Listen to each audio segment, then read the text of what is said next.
Hello, ladies and gentlemen, and welcome back to the Steel City Sports Report, where we talk everything Steelers, Penguins, and Pirates. I am your host, Brady Vini, back here again, this time on a Monday, for another Pittsburgh Steelers game day live stream. Hope all of you had a fairly stress-free weekend watching NFL football. The reason why it probably wasn't so stressful is because the Steelers did not play yesterday.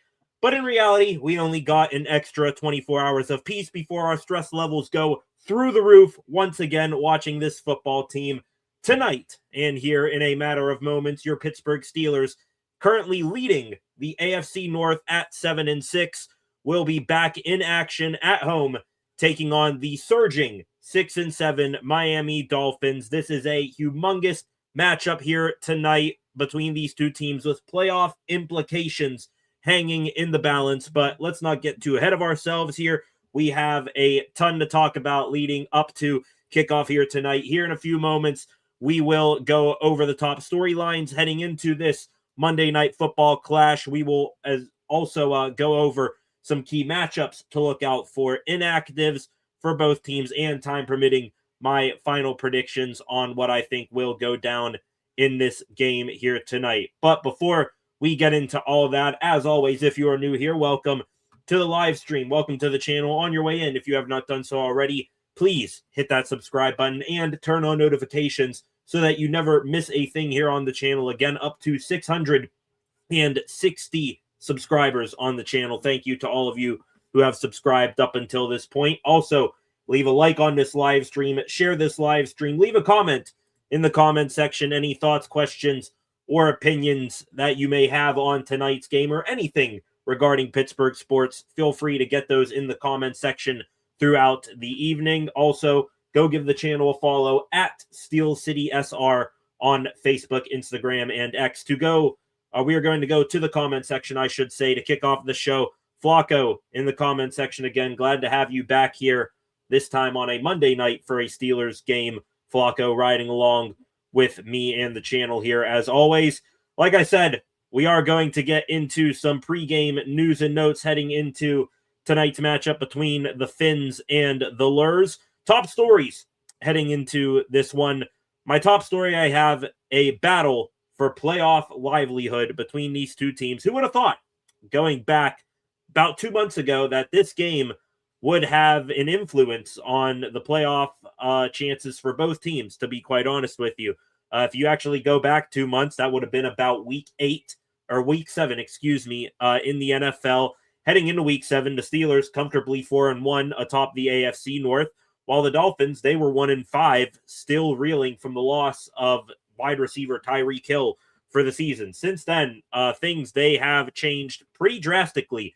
The Dolphins, after firing their general manager and selling off pieces at the trade deadline to boot, they have surprisingly turned into one of the hottest teams in the NFL right now. Miami, they have rattled off 6 wins in their last 8 games, including being on a 5-game heater right now coming into tonight. And by the way, they have all the motivation in the world to be at their best in this game tonight. With the way the calculations have shaken out, Miami, a win tonight keeps their small playoff chances alive, but with a loss, the Dolphins will officially join some other teams from this past weekend in being mathematically eliminated from the postseason. As for the Steelers, since week 7, they have lost 5 of 8 games, having turned a once comfortable lead atop the North into a rock fight with the Baltimore Ravens. Flacco, cue your boos, for the division title. Now, the Steelers, they did get a leg up on the Ravens with a win over them last week. And no matter the result of tonight's game, the Steelers, I think, by tiebreakers and such, will still be in the lead in the AFC North. But a loss tonight will again put their odds of making the playoffs back below 50%. So needless to say, even though these two teams aren't the biggest of rivals, you will see some high energy and highly emotional football tonight. One thing that will help guarantee that this game is full of energy and emotion, and it is going to be explained further here, is storyline number 2 for tonight's game, which is that we have a revenge game on both sides of the field. Back on June 30th, of this year.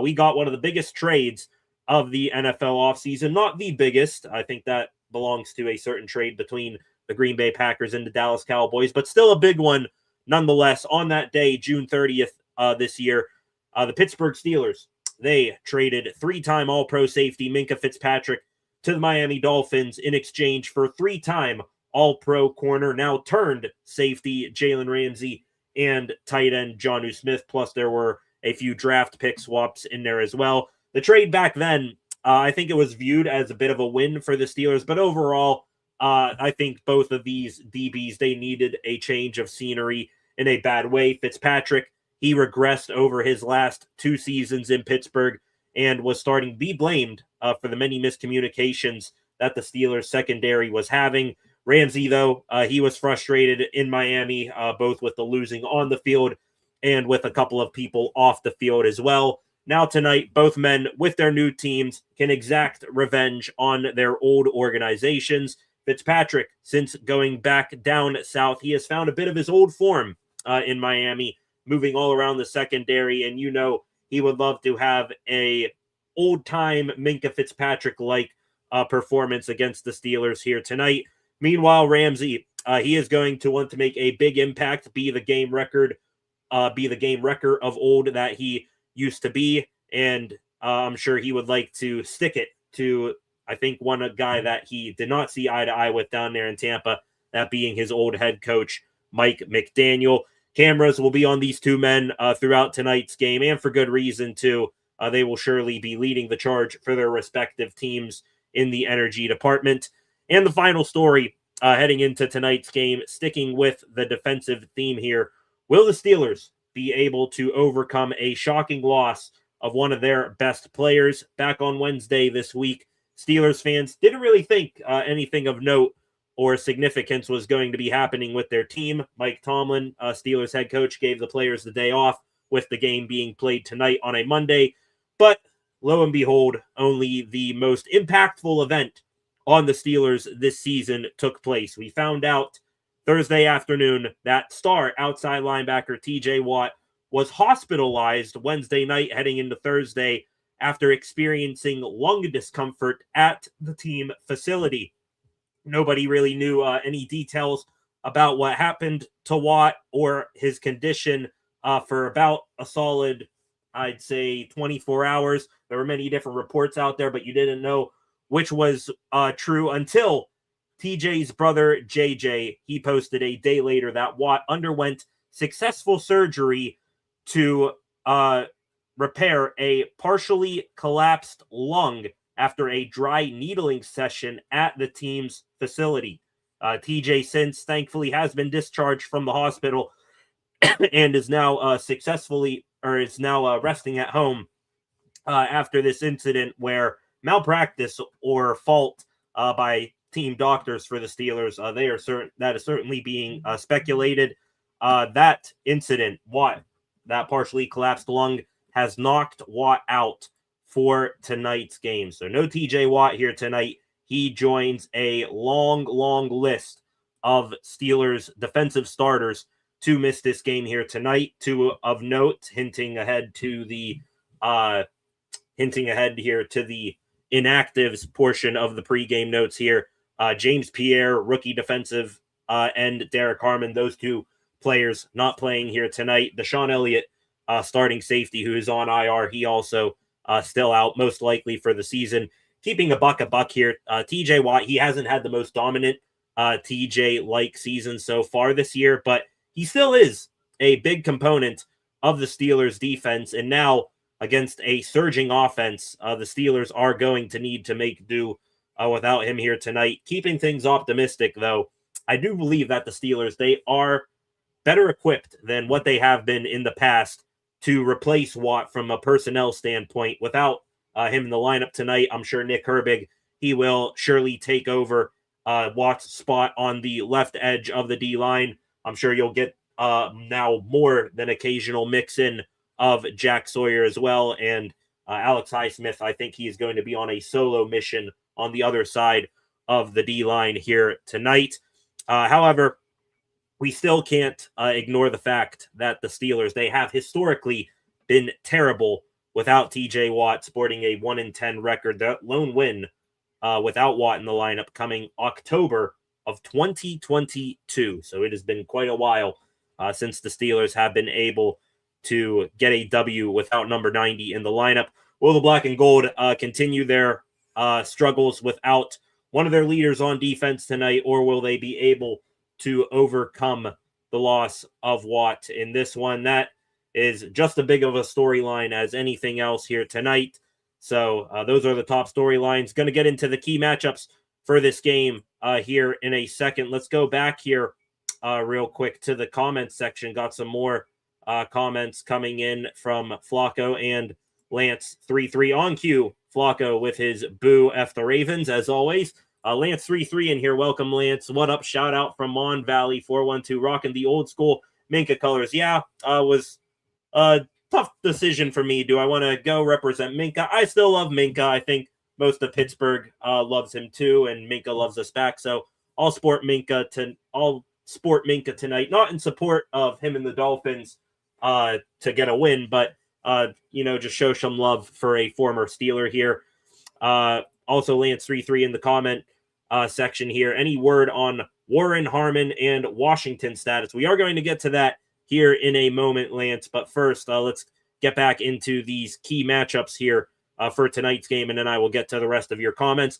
Key matchup number one here tonight. This one a pretty obvious one, and it features the loss of TJ Watt. The Steelers' run defense versus this Miami rushing attack. During this 5-game win streak that the Dolphins have been on, they have developed a near top of the league finesse run game led by Devon Achane. Devon Achane, I think is how you pronounce it. I'm not sure. I'll just call him Achane for tonight. He has rushed for 587 yards in those games, going over 120 rushing yards in 3 of them. 4 TDs as well for Achane in that span. He has already accrued over 1,100 rushing yards on the season. He isn't the only one to worry about, though. Behind him, you got Jalen Wright, who's turned into a nice change of pace back for Miami. And they also have rookie Ollie Gordon, who I absolutely loved coming out of last year's draft. He is waiting in the wings with decent production as well. Miami, they have averaged 192 rushing yards over their last 4 games, and they are also owners of the highest explosive rush rate in the NFL currently. That all together makes the Dolphins a scary unit on their own, but it's doubly worrisome with the Steelers having not been too hot defending the run recently. Once a franchise that took pride in stopping the run, this Steelers run defense this year, they are proving to be maybe one of the worst in franchise history, especially looking at what they've done over the last 2 games against the Bills and the Ravens, respectfully. The Steelers, they have given up 249 and 217 yards on the ground. Tack on the loss of Watt and the loss of Derek Harmon as well. This matchup has all the makings of the Steelers getting trampled by the run again here tonight. The loss of Harmon especially hurts. I'm pretty sure we've all seen and read the stat by this time. With Derek Harmon in the lineup this season, the Steelers, they are averaging 96 rushing yards allowed per game, but without him, allowing nearly 192 rushing yards per game. That is an absolutely atrocious difference by damn near 100 yards. So without Derek Harmon here tonight, it is not looking too good for your Steelers in the run-stopping department. I don't know what can fix this run defense anymore, and to be honest, I don't think the Steelers do either. So it is up to the almighty football gods up above to help this team against the Dolphins here tonight. And I do think that this is a big game for many reasons. Stopping the run, not just key in deciding which way this game goes here tonight, but I've said it before here on the channel. I'll say it again. How the Steelers run defense does tonight, it's only going to set the tone for the rest of the season, in which you're going to be facing Jahmyr Gibbs and David Montgomery next week. Then you got Quinshon Judkins and the Cleveland Browns after that, followed by King Henry once again to end the season. So big game tonight in the trenches defensively for the Steelers. Excuse me. What was that? There we go. Matchup number 2 that I got here tonight. Going to switch things over to the offensive side of the ball for the Steelers. DK Metcalf versus whatever corner the Miami Dolphins put up against him. I know it's freezing cold there in Pittsburgh tonight. Game just came on. Joe Buck, Troy Aikman looking at me off here to my right now. I know it's, cold outside, and both teams are going to want to establish the running game in these elements. But the Steelers, they need to keep building off of what their top receiver did last week. After about a month where this guy, frankly, looked invisible out there, teams were scheming him out of the game before it even started. DK Metcalf, since then, coming off a month where he's been pretty, not noticeable out there, he exploded in production last week against the Ravens. 7 passes caught on 12 targets, 148 yards in the air. His longest reception for Metcalf, that came on the very first offensive play of the game for the Steelers, a 52-yard bomb from Aaron Rodgers down the sideline. So Metcalf got rolling early and often in that one. I want to see him do that again here tonight, and I think he can do it against a below-average corner group, at least on paper, for these Miami Dolphins. Metcalf usually lining up on the right side. That means he is going to be lining up against Jack Jones, the former New England Patriot. So far this season, Jones has given up 7 passing touchdowns. So Rodgers might see that matchup, want to go there early and often. If Metcalf starts to torch him a bit, he may draw the attention of Rasul Douglas as well. Douglas just won AFC Defensive Player of the Week, I believe, but I still think he's gettable. Beyond those two, the Dolphins, they don't have any household names on the outside, to be honest. So again, if I'm Pittsburgh, we are force-feeding the ball to DK Metcalf, and we are going to get him going because that's only going to help the offense and help get this running game for the Steelers going that has been struggling a bit more recently. So definitely get the ball in number 4's hands here tonight. And the final matchup before we get into inactives and my final prediction, Dylan Cook versus whoever is going up against him on the left side of that line. For the final key matchup, we're going in the trenches here. Last week against Baltimore, the Steelers' offensive line, they did a good job protecting Aaron Rodgers again, but they come in tonight still very banged up at the left tackle spot. Starting left tackle Broderick Jones, he remains on IR, probably out for the season with a neck injury. Backup Calvin Anderson placed on IR last week with a knee injury. Then third stringer Andres Pete knocked out of that Baltimore Ravens game with a concussion. So with all 3 of those gentlemen out, making his first career start tonight on primetime TV and being tasked with protecting 42-year-old Aaron Rodgers' blindside will be 4th string left tackle and practice squatter Dylan Cook. He will be going toe-to-toe, I think, mostly tonight with Dolphins' top pass rusher and 2-time Pro Bowler Bradley Chubb. Chubb leading Miami in sacks with 6.5 on the season. Cook may also get some matchups with Zach Sealer, who I think is a good interior defensive lineman, and he might also get the occasional rotation of one Chop Robinson or Matthew Judon. Cook, all in all, he did well coming in relief for Andres Pete last week, but I think he's facing a different animal today. Regardless who it is, he is definitely going to be targeted schematically by Dolphins defensive coordinator Anthony Weaver, who I believe is the former DC for the Baltimore Ravens. So Cook, going to need a big game from him here tonight because even though the Steelers offense, the offensive line, they have been better pass protecting over the past couple of games, it could all come crashing down just like that. So please, Dylan Cook, need you to come up big here tonight. Now, on to the inactives for tonight's game. For the Steelers, you got TJ Watt, of course. We mentioned him in the top stories with a lung injury.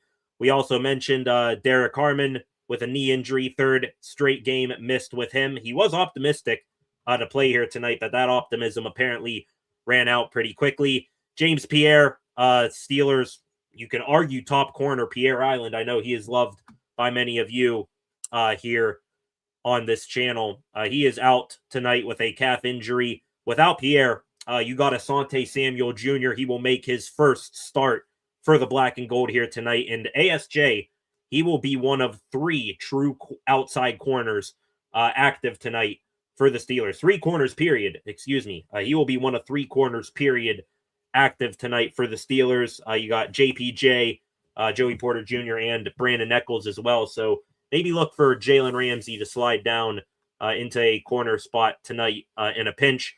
Mentioned Andres Pete with a concussion. He will not play tonight. Roman Wilson, Steelers wide receiver. He again a healthy inactive. Second straight game for him being inactive over Scotty Miller.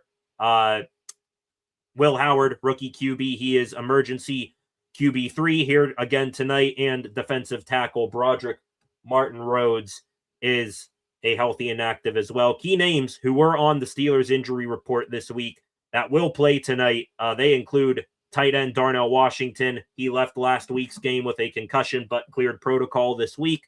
Running back Jalen Warren. He was added to the injury report this morning with an illness, which made him questionable to play. But after reportedly getting some fluids and testing himself out pregame, he will be active. Safety Kyle Duggar, he makes a return after missing last week's game against Baltimore with a hand injury. And quarterback Aaron Rodgers, it is another week past that wrist injury for him that hopefully is getting better as time moves along. Also, the Steelers, they have made a flurry of roster moves heading into tonight's matchup. Wide receiver Marquez Valdez-Scantling, MVS, he has been signed to the 53-man roster off the practice squad in a corresponding move. Return man Keyshawn Williams has been waived off of the active roster. The Steelers also elevating offensive lineman Jack Driscoll and outside linebacker defensive end hybrid DeMarvin Leal from the practice squad for depth at those banged up positions. Anthems just went there at Acrisure Stadium. There goes the fireworks. To wrap up the pregame notes here, Dolphins inactives. Elijah Campbell, one of their backup corners, he came into tonight doubtful with an ankle and a knee injury. He is inactives. All others on the Dolphins inactive list, I believe, are all healthy. Quinn Ewers, the emergency QB3, Taj Washington, Larry Borum, Matthew Butler, AJ Green, the third. Those gentlemen healthy inactives. Final predictions for tonight's game. There are a couple of trends that greatly favor the Steelers coming into this one. Arguably, the 2 biggest are that the Steelers, they haven't lost a Monday Night Football home game since 1991. They have won 22 straight, and Mike Tomlin undefeated in home Monday Night Football games in his coaching career. Also, as for the opposition, Tua Tagovailoa, 0-5 with 8 touchdowns and 8 interceptions in his career in games played below 40 degrees, which tonight's game, it is well below that mark. That sounds pretty good. The Steelers never lose these games, and the Dolphins, they freeze when they head up north. But I gotta, stick with what I've seen eye test-wise over the past couple of games. The Steelers, they're just too inconsistent, and they can't be trusted with these layup games. We've seen these a handful of times this season, and they have fumbled them repeatedly. Despite the Monday Night Football record and Tua's play in the cold, I think that the Steelers, they have been terrible against the run over the past weeks, and tonight they are going to face the best rushing attack in the NFL right now. Also, the Steelers, they have not been able to put a streak together all year, whether it be a winning streak or a losing streak. So I feel it's appropriate for me to think that after beating a divisional rival in the Ravens last week, the black and gold are going to step on a rake, smack themselves in the face here tonight, and look asleep at the wheel again. So my final score prediction tonight, even though it's cold, I am predicting a decently scored game here, 31-24, my final score. The Steelers, they continue to look horrid against the run. They continue to spoil their chances of extending their lead in the division. They continue to look incompetent in games starting beyond 1 o'clock in the afternoon, and they continue to be incapable of securing victory without T.J. Watt. For the love of God, Steelers, please prove me wrong here tonight. Just 2 bold predictions for me. I will go with a turnover in this game for one of Minkah Fitzpatrick or Jalen Ramsey, the 2 players in that trade from the offseason. Could be a pick, could be a fumble recovery. I think one of those 2 are going to get their hands on the football here tonight. Also, Caleb Johnson. I think with Jaylen Warren a little under the weather, I think Caleb Johnson gets his first career rushing touchdown tonight. Might come in garbage time, but who knows? Let's get 20 the ball. Here we go, ladies and gentlemen. The pregame notes have officially wrapped up, and the Pittsburgh Steelers, they are going to start this game on defense. Chris Boswell kicks it away and fielding this at his own goal line and bringing it out to about the 27-yard line. That is going to be number 82, D. Eskridge, kick returner for the Dolphins. Tua Tagovailoa taking the field now. 18 passing touchdowns to 14 interceptions on the season. That is tied for most in the NFL with the Las Vegas Raiders, Geno Smith. So Tua not having the best year, but the Dolphins, they have taken the ball out of his hands a little bit with this rushing attack. Let's see if they do that here on this first play of scrimmage. Tua under center. Man, a backup offensive lineman in motion, faking the handoff, rolling out, and a quick completion early on. That is to number 89, Hill. Not that Hill, Tyreek Hill. That is backup tight end here. Let me get to him. His name starts with a J. Julian Hill. Excuse me. Backup tight end to Darren Waller. Faking the handoff, roll out, and that is a first down for the Dolphins. A gain of almost 20 yards there on the first play. They go from the 27 all the way up to the 48-yard line here on the first play of the game. Some weird formation here set up for the Dolphins. Tua faking the pitch, now pass. It's going to be a delayed screen here. Devon Achane runs into the back of his fullback Ingold and finally goes out of bounds. I don't think he gained anything there. Might have been a small gain at most. Looking at the offensive line here for the Dolphins, not the most sexy unit.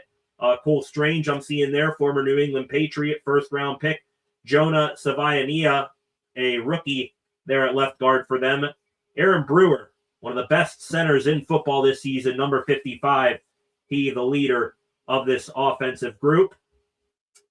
Got 2nd and 11 here, so Achane actually lost a yard a moment ago. He's going to get the handoff this time, run it right outside here to the left, gets tripped up, and he will be down after a gain of a couple there. Nick Herbig filling in for T.J. Watt on the left edge of this Steelers defense tonight. He gets the stop. Actually, Herbig got, I think, taken down there by Ingold, the fullback, and from the ground, Herbig reaching up and tripping up Achane there. It's going to be 3rd and 7 here for the Steelers defense. They got a big stop early in them here in this ball game. Empty backfield for Tua. 3 receivers to the left, 2 to the right here. Tua's going to take the pass. Take the snap, look the pass. He's going to fire here. It's low and it's incomplete for Darren Waller. Pressure all around. Tagovailoa, Joey Porter Jr. in pass coverage, and the Steelers looks like they are going to get off the field here and force a punt to begin this football game. The Dolphins, they get near midfield on one play, but the drive stalls out after that. That ball, actually good placement there for Tua on that throw, but better coverage there for Joey Porter Jr. 4th and 7, Jake Bailey on the punt. He stands back at his 35, receives the snap, and punts it away.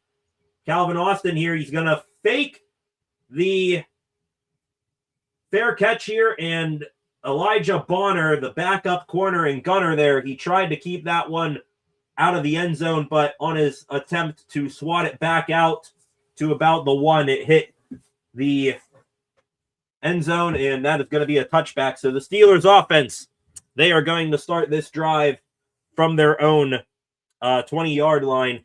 Forgot to mention in the pregame notes, weather at kickoff there in Pittsburgh tonight, mentioned it was cold. How cold is it? 18 degrees at kickoff, and it is only dropping. The true feel there in Pittsburgh tonight, 10 degrees. So it is an icy, chilly night in the Berg. Wind gusts are at 16 miles per hour. The field at Acrisure Stadium, usually bit rock hard in this conditions.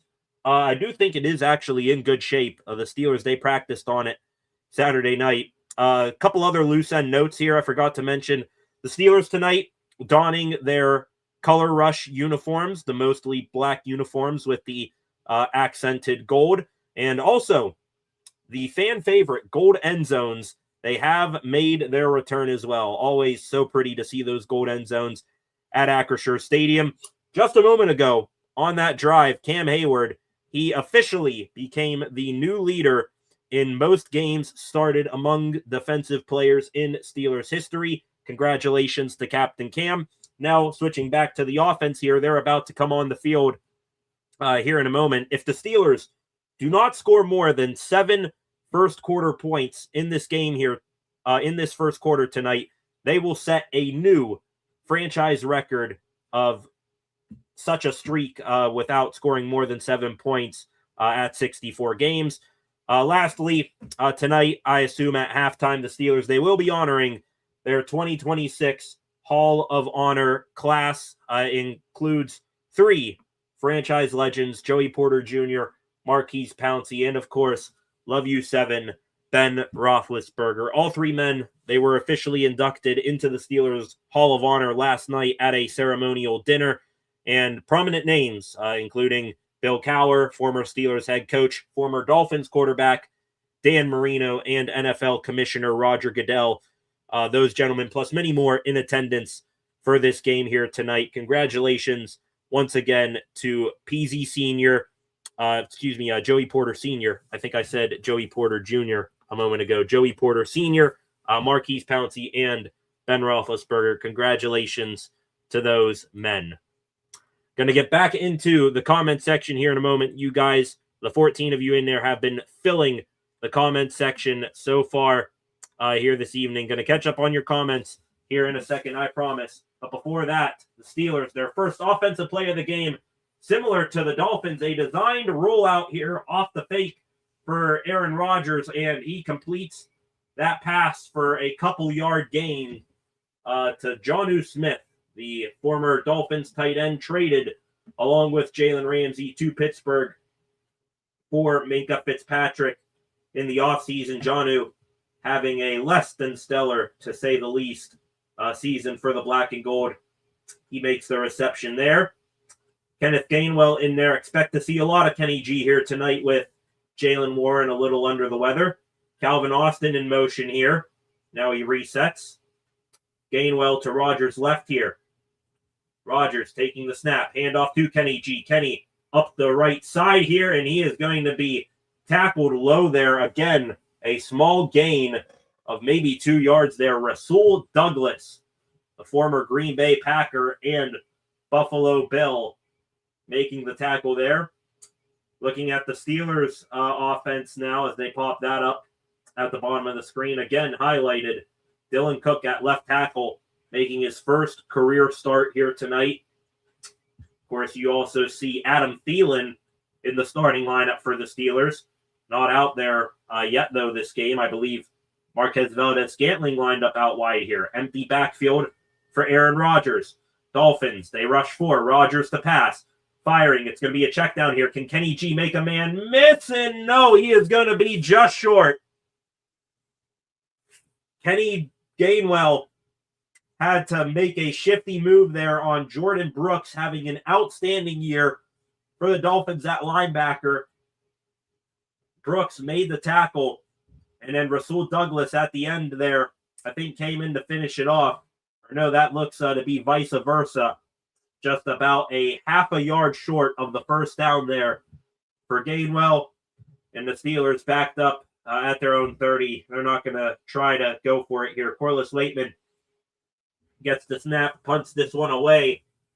This ball is going to hit at the 30, and it's going to be picked up now. And An attempted return here out to the 30-yard line for Miami. That is number 6, Malik Washington, returning that one. So punts to begin this ball game. 2 punts to begin this football game. 13 of you in here. Welcome into the live stream. Please leave a comment. Subscribe to the channel on your way in. Let's go real quick back here to the comment section. Catch up on some comments from the pregame notes and the first couple of drives here. Lance 33, Chris Hoke, former Steelers defensive lineman, now turned Steelers analyst. Tremendous football IQ, set a lot of tape. Had TJ setting an edge, holding his gap, doing his job on a lot of plays, but you get no splash from that. I agree. TJ, I think, has been a little bit underratedly vital to the Steelers' run defense. I know Derek Harmon, he's probably been the key to the Steelers' run defense, but no TJ Watt. That is greatly going to be missed here tonight. Lance, I think Minka was very badly handled. Would rather still have him. I agreed. It's a little bit of both. Minka was badly handled. Also, Minka, I think, judging by what some teammates have said and some reports out there, would occasionally abandon his assignment to try to make a play, which led to big plays for the opposition. A little bit of column A, column B. I think a healthy breakup, or as healthy as a breakup as you can have, was made. So wish Minka nothing but the best, except for tonight against the Steelers. THP here. Welcome, THP. Brady, hate to do it. I drove a 15-hour shift and the Pens up 5-1 on those Sharks. Get out the shower. It's tied wild, brother. Yeah, we're going to bring that up tomorrow night on stream there, THP. It's going to be another back to normal weekday live stream tomorrow night. And honestly was thinking, because the Penguins made a recent trade with the Edmonton Oilers, going live for that hockey game tomorrow night against the Oilers, Pens and Oil meet up. But after, this weekend of hockey, I'm not going to put myself through that on live stream. So we'll talk about the Penguins and what they did this weekend. It was absolutely atrocious. The most atrocious one being what you just put there, THP. But we'll talk about it tomorrow night, I promise. Concepts here. Welcome, Concepts. Hope everyone is doing well. Game coming back from commercial break here. Get a good shot of the river there and the Clemente Bridge, PNC Park. Not lit up tonight, though. Dolphins, they take over here, their second offensive drive of the game at their own 29. Julian Hill in motion. 2 of the handoff. Devon Achane, he is going to get some great blocking from his offensive line and tight ends and get a healthy gain of 7 to 8 yards right there on first down. Actually overestimated that a bit. They gave him a gain of 6. So I was right there. I wasn't going to say, though, a gain of 6 to 7 yards because I absolutely hate that stuff. Devon Achane mentioned he had 1,100 rushing yards, over 1,500 rushing yards from scrimmage on the season. So a big year for number 28 in the backfield for Miami. Ingold, the tight end, or the fullback in motion. Now the tight end Hill in motion. It's going to be a pitch here running to the right and getting burst in. Devon Achane, a massive run right there, and he is stopped there by Jalen Ramsey after the fact. First and 10 for the Dolphins. Another chunk run from Achane, and not looking good for the Steelers to start this game here today.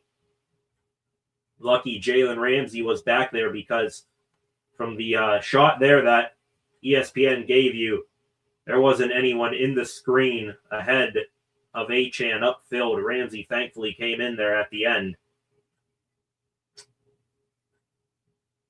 First and 10 again here, near midfield again for the Dolphins. To pass, firing over the middle. Caught there!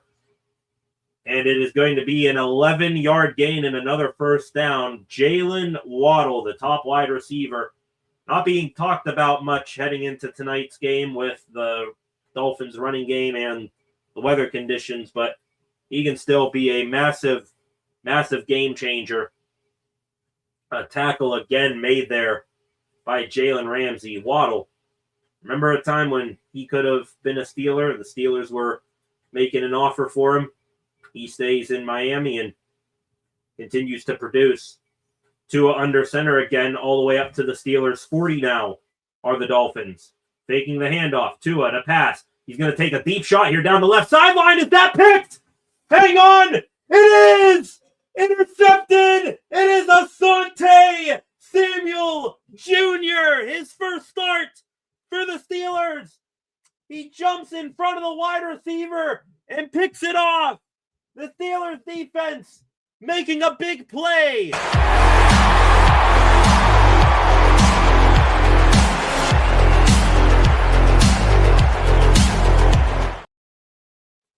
Pass intended for Jalen Waddle once again. And Asante Samuel, I assume that was in zone coverage, jumps right in front of Waddle. That ball hung up there for a while. And ASJ missed the first half of the season as a free agent after undergoing, I believe, neck fusion or back fusion surgery. Signs with the Steelers practice squad, gets quickly elevated to the active roster, signs to the active roster, and in his first start with the Steelers, gets a big turnover to begin this game. How about that there from number 22? Should have broke out my old number 22 Najee Harris color rush jersey. I could have worn that and pretended it was Samuel Jr. Nonetheless, ASJ, a big play there. Asante all day there. Concepts, he's fired up. Flacco fired up as well. Concepts, was that Herbig who pressured Tua? I would not doubt it there on that. Remember, it is Herbig rushing from Tua's blind side in this one. Tua, the southpaw passer, might have gotten there on Tua on that play. Would not doubt it. He's been quickly getting to the backfield. Maybe Herbig makes a big play as this game goes along, but it is Asante Samuel Jr. I got to hit this again because that was desperately needed. The Steelers' first turnover of the ball game.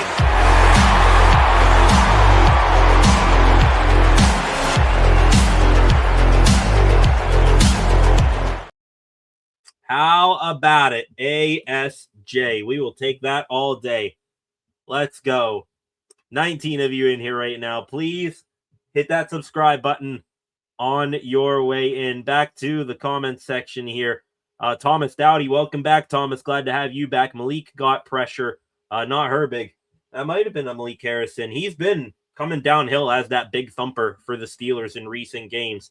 Now, occasionally, sometimes he'll, coming upfield, open up the running lane for running backs, but he's been that sledgehammer for this Steelers, blitzing from middle linebacker position. That time, though, got to see where he rushed from. Game coming back here from commercial break.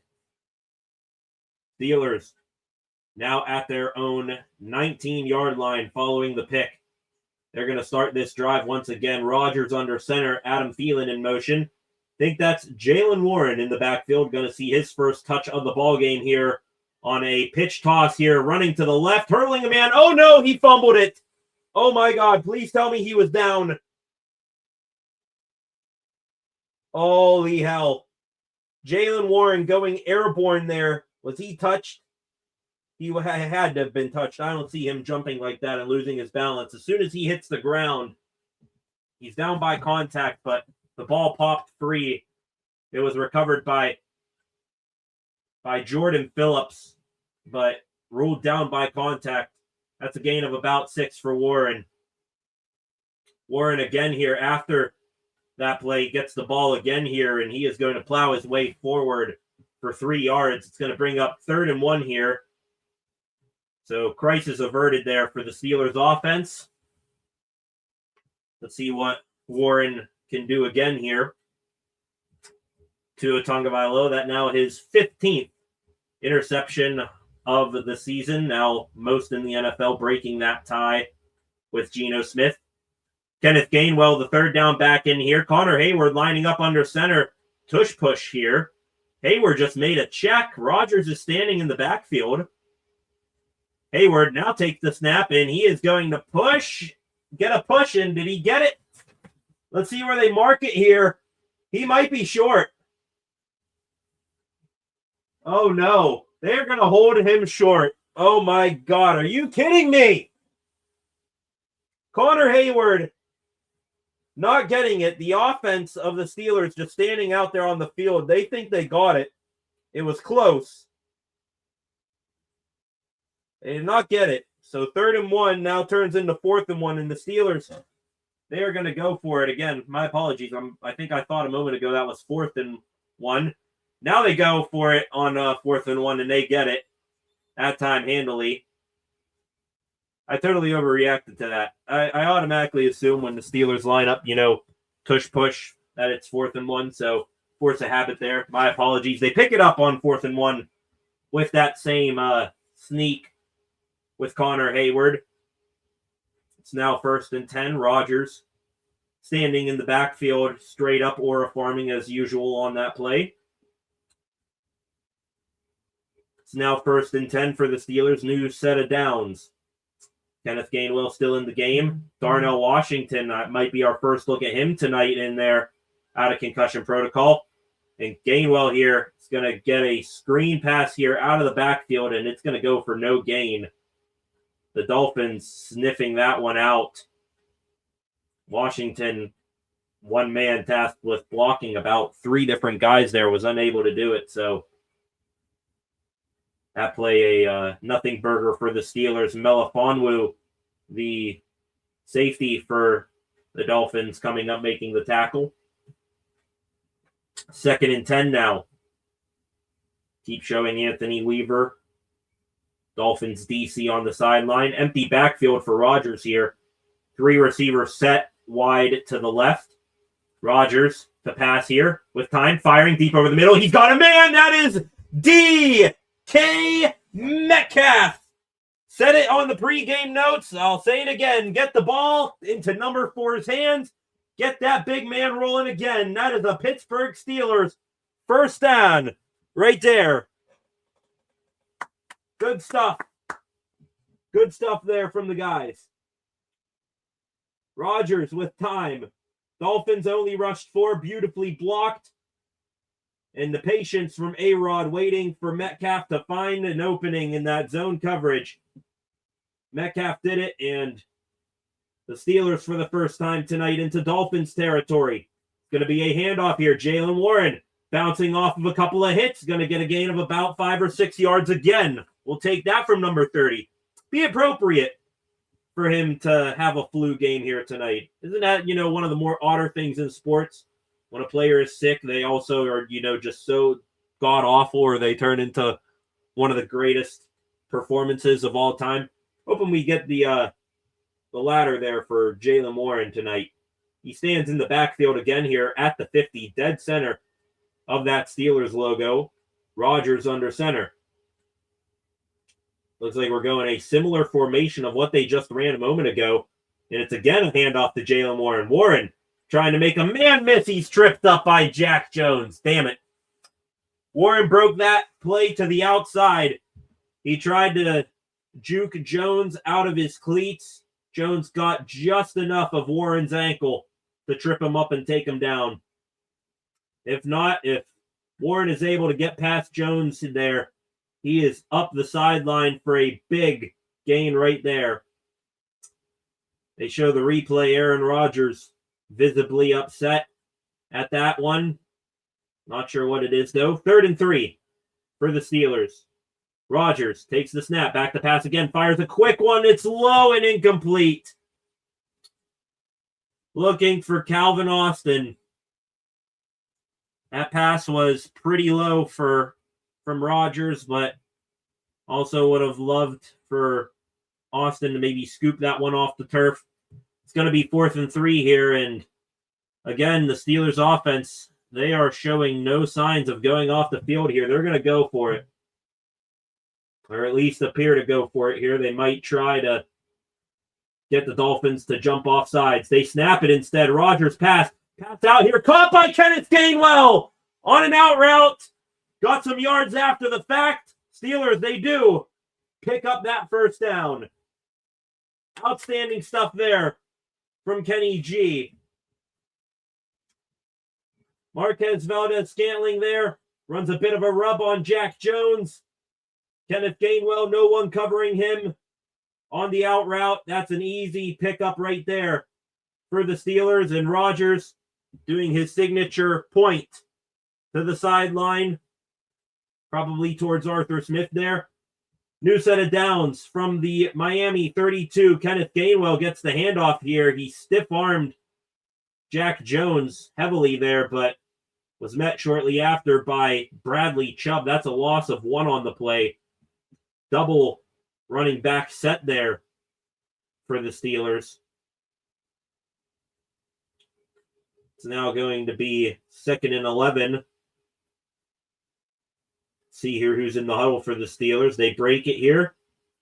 Looks like an obvious passing play right here. MVS, Austin, Freiermuth, and Metcalf, the receivers out there for the Steelers. It indeed is a pass play. Rodgers to pass. It's going to be a delayed pass here to the flat for Jalen Warren, and he got rocked. Jeez Louise. Chop Robinson just obliterated, laid a heavy hit there on Jalen Warren. I don't think he got any gain there. Maybe 1 on the play. That is all shoulder to head right there, and would not be surprised if the doctors there at Acrisure Stadium give a signal down to check out Jalen Warren after that one. Appeared fine after the fact, and he is going to stay in there for this play right now. Takes a lick and keep on ticking, number 30 in the backfield. Rodgers to pass here, 3rd and 11. Need a big play here. Instead, Rodgers is under pressure, and he is going to get sacked. Miami, they've rushed 4 or 5 right there, and it is Jordan Brooks that gets in there and takes Rodgers down for the sack. Nothing open. Rodgers goes down, and on that sack, the first quarter of play comes to an end, and very appropriately, that play epitomizing the Steelers' first quarter offense for the past couple of years. They have now set a franchise record at 64 games of scoring 7 points or less in the first quarter. 64 straight games having gone over 7 first quarter points as an offense. Absolutely terrible. Going to go back to the comments section here. You guys lighting up the comments section. I promise I will try my best to get to most of them here, but I'm going to miss a couple, so I apologize here. Let's go back here. Thomas Dowdy.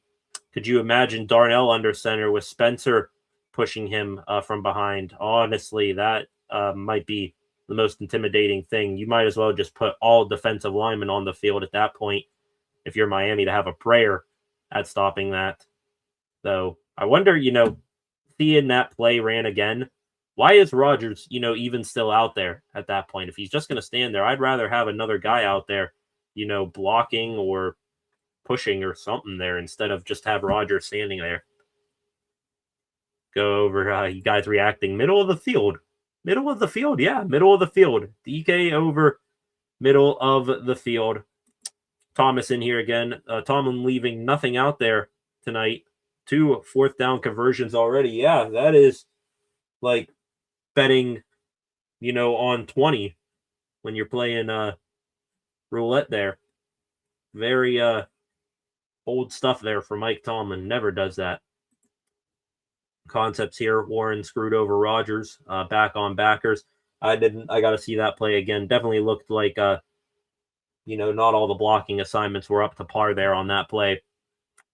Why do we suck so bad, Freight Train? You asking the questions that only the football gods can answer, because sure as hell this coaching staff has no answer for it. Missed an opportunity to take a break and catch a drink of water there during that commercial break. I'll probably do that again at some point in the second quarter here. So nothing. Start of the second quarter, and already my final score prediction of 31-24 is looking like one of the worst score predictions of all time. 12 of you in here right now. Welcome to the live stream. On your way in, please Please, please, please hit that subscribe button. Corliss Waitman on the punt this one. And he is going to boom this one high in the air. It's going to hit at the... It hit at the 8. Steelers were around it. But that ball, too much spin on it. Hits at the 8 and flies into the end zone for a touchback. So the defense coming back onto the field again here for the black and gold. And they do another good job here. Get a turnover. That would be pretty ideal. Pretty ideal. We go to a picture-in-picture commercial break right there. Back now comes the Dolphins offense. Tua under center. The tight end Hill in motion. It's going to be a handoff here, and that is going to be stopped up. A gain of about 2 yards there, running straight ahead. That right there was number 5. That is that Jalen Wright. Yep, that is Jalen Wright there. Gain of 2 there. Showing the many bad interceptions of Tua here on this commercial. All 15 interceptions this season on Tua. Zone defense. So that might play into Mike Tomlin's hands here tonight. Zone defense loves running that. This is going to be a half screen pass out of the backfield here. Darren Waller up the sideline before he is knocked out of bounds, but he gets the first down. So, again, the Dolphins on a quick passing play get the Chang Gang moving. Tua now 4 for 6, 37 yards and a pick on his ledger tonight. Another one of those weird backfields here for the Dolphins where they got 3 guys back there with Tua. It's going to be a handoff to Achane here. Bounces it out to the left, and he is going to be tackled after a gain of 6 yards. Big Y.A. Black circling all the way back around to make that tackle. It's going to be 2nd and 5 now. Aaron Rodgers looking at the tablet on the sideline with, might be Arthur Smith right there. Record in 40 degrees weather conditions or under. Tua 0 for 5. Aaron Rodgers 58 and 28. Hope he would be, good in cold weather games, A-Rod. Of course, played in the frozen tundra of Green Bay for most of his career. Another run here for Miami. That is Achane for a gain of about 3 yards there. Got a little bit of a scuffle after the fact. Aaron Brewer, the center, and Patrick Queen. Some grappling right there among the 2 men. No penalties come of it. 3rd and 2 now. See Mike McDaniel there on the sideline for the Dolphins. The Dolphins, by the way, trying to get acclimated, change their fortunes in the cold. They practiced outside at a local football field last night to prepare for this game. Tua here is going to run for it, and he is going to be short. I think Tua's short. Dropped back to pass, tried to scramble up, and Patrick Queen, I think, might have stopped him as Tua was sliding down, going for the first down. Yeah, he is touched down. And that is going to be a yard short. So the Steelers, their defense holding firm right there. It's going to be 4th and 1.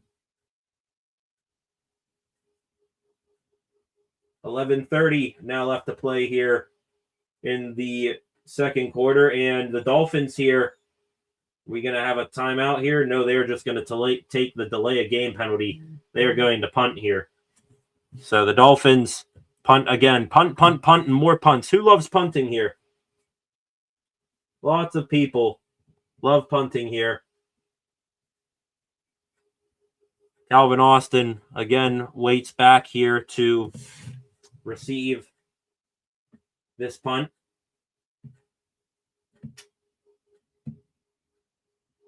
Clock continuing to roll here. Why don't we see a punt block here for the Steelers? Haven't had one this year. Can they get one here? No, they will not, though they did try their best.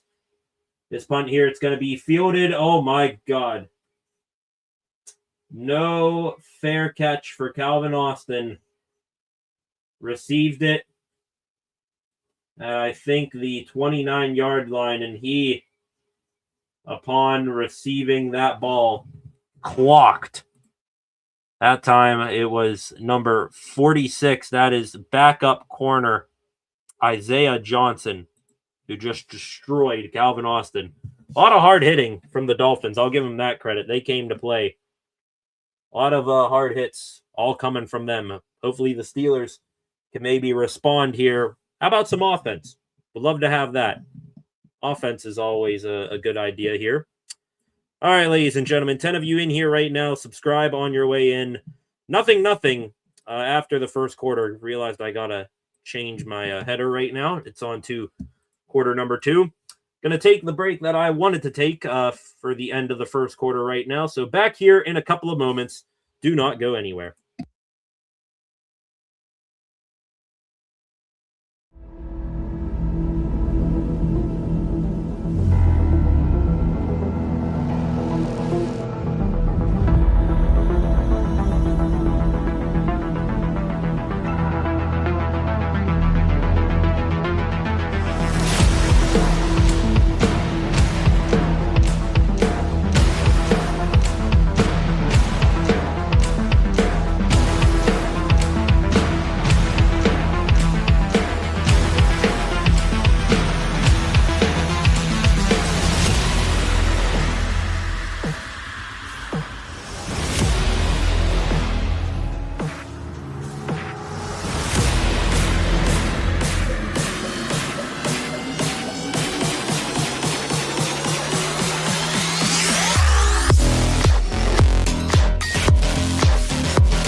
Welcome back, ladies and gentlemen. 11:04 left to play in the second quarter. Steelers offense back to work here. It's a pitch here running to the left. Jaylen Warren gets past the man, gets past another up to the 50 and past that as well. Massive run there. Hang on, we have a flag though. And Aaron Rodgers is shaking his head and it's coming back. Oh my goodness. It's holding on the offense, and it's the former Dolphin, Jonnu Smith, who takes a bad holding penalty right there. Why the hell? I'm sorry, I understand Jonnu Smith holding there. Why the hell do we have Jonnu Smith one-on-one blocking Zach Sealer? You're receiving tight end blocking an interior defensive lineman. Make that make sense. So that big run of Jaylen Warren, that is taken away by some negligence there or carelessness by Arthur Smith. Aaron Rodgers, they're showing a replay here of the sack he had before this drive. His wrist taking a couple of shots there.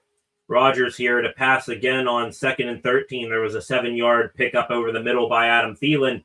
This time it's Darnell Washington, and it took 5 Miami Dolphins to take down Darnell Washington there. Rodgers hitting big number 80. He turns a 2nd and 13 into a 3rd and 3.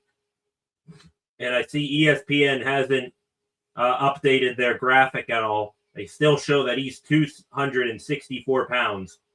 Might want to bump up your weight there for Darnell Washington by a good 40 to 50 pounds, because that is a massive human being. It's now 3rd and 3.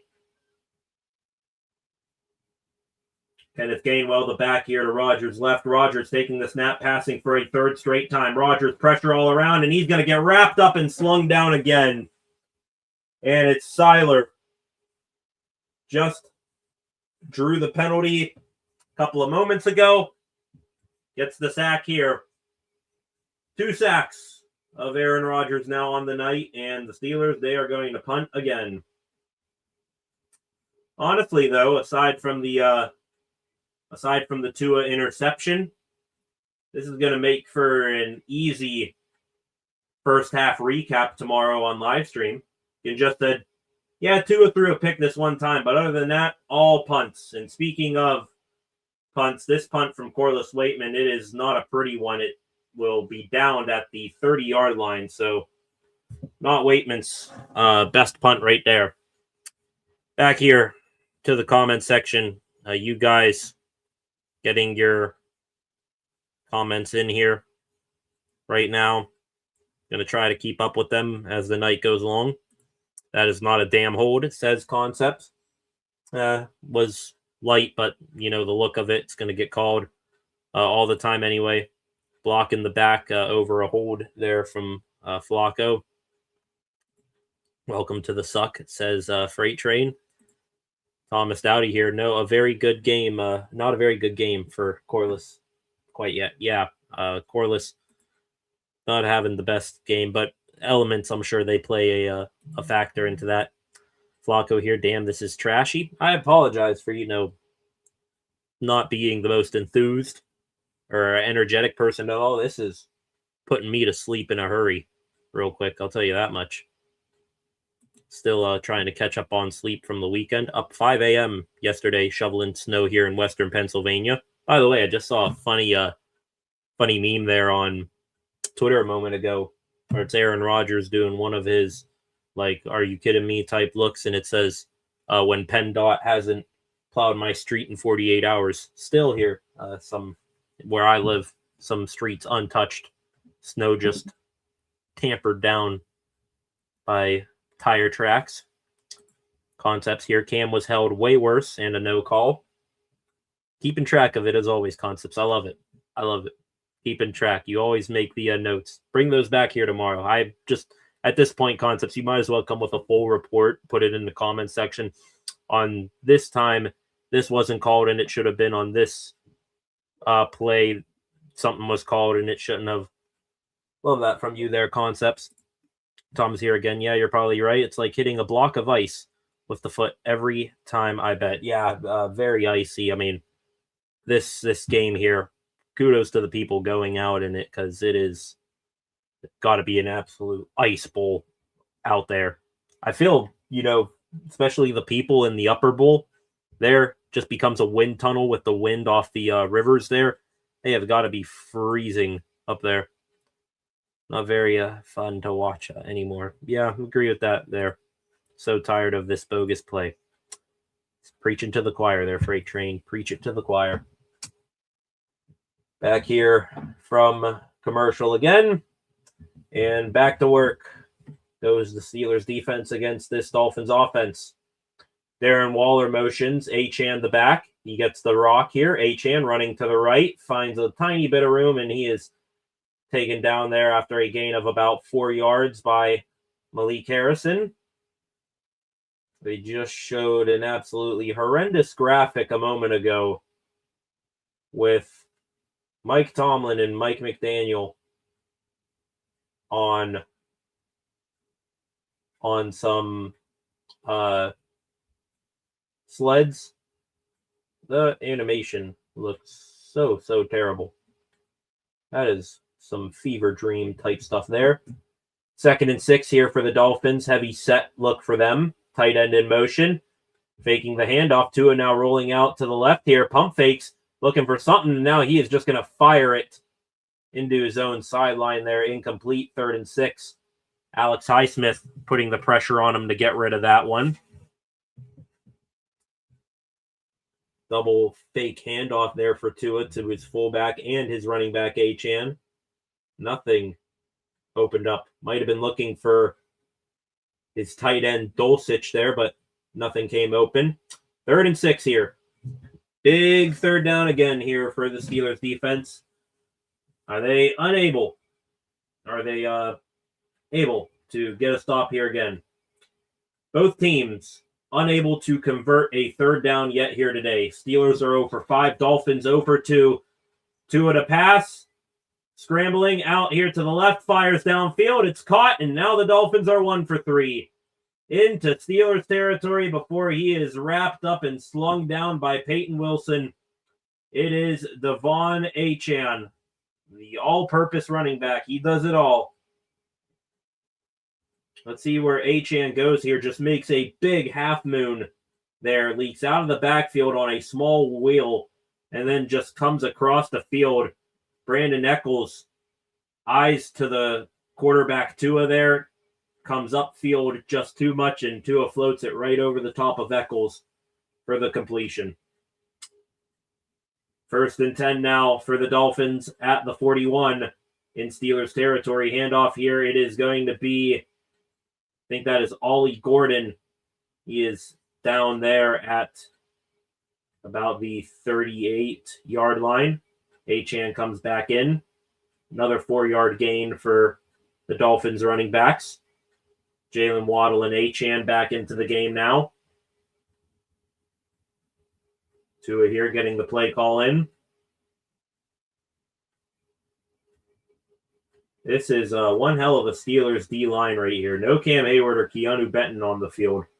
Y.A. Black, Azizi Otamemwo, and Logan Lee here on this play. And Logan Lee is going to get the tackle. Achane, the carry, gets another gain of about 5 yards there, and it is going to be 3rd and 1 here for the Miami Dolphins. Clock now down to 6 minutes and continuing to roll here in the 2nd quarter. 3rd and 1.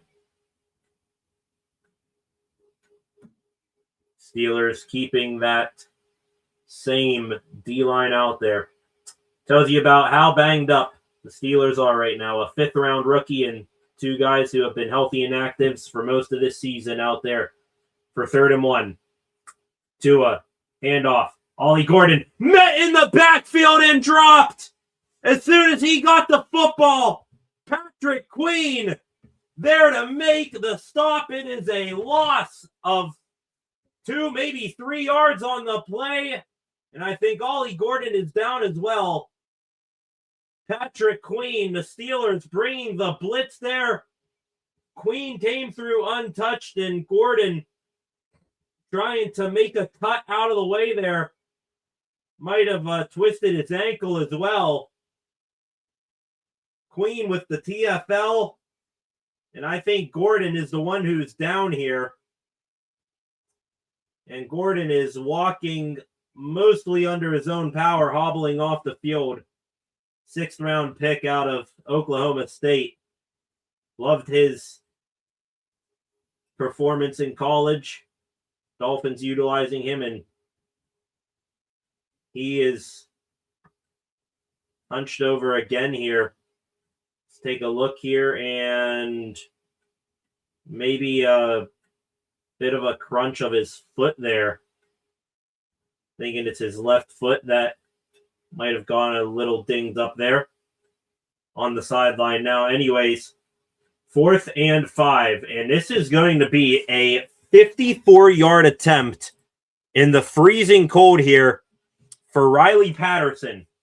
Patterson is 5 for 11 in his career from kicks beyond 50 yards. Patterson, his kick is up. It is good. just had enough steam and it just stayed inside the right post. And the Dolphins, on a 54-yard attempt, put up our first points of the game, finally, with 5 minutes and change left to go in the second quarter. The Dolphins on top. If Riley Patterson, a dude who's below 50% kicking beyond 50 yards in his career, if he's able to hit that in these conditions, I might put out Boswell for like a 70-yarder. I don't care what the weather is, to be honest. That is a nice kick right there. And Boswell, I think he can outdo him easily. Let's go back to the comment section here for this commercial break. Concepts here, having a photographic memory is a curse. I remember every single bad call over the years, can literally picture each play in every game, and it's torture. LMAO. Maybe I'm just insane. You're not insane. You just have a keen, sharp football mind there, Concepts. You're cool with that. Really no hold for Highsmith or Benton, but Jonu for nothing. Concepts in there again. Let's go here to another comment. Concepts. Queen is elite. Flacco rocked his world right there. That is a excellent play there from Patrick Queen. Came in untouched. Thomas here. Refs have a few makeup calls they need to make. We'll definitely put that in the old memory bank there, Thomas. Better recheck that kick. Refs looked clueless. Yeah, definitely the referee where the ball went over, he definitely looked at his man and then nodded. So they definitely had some thinking to do there before they made that call. Indeed. 10 of you in here. On your way in, please subscribe to the channel. Also leave a like. Up to 661 subscribers on the channel, so I appreciate that new new subscriber. Back here in a moment after this short break.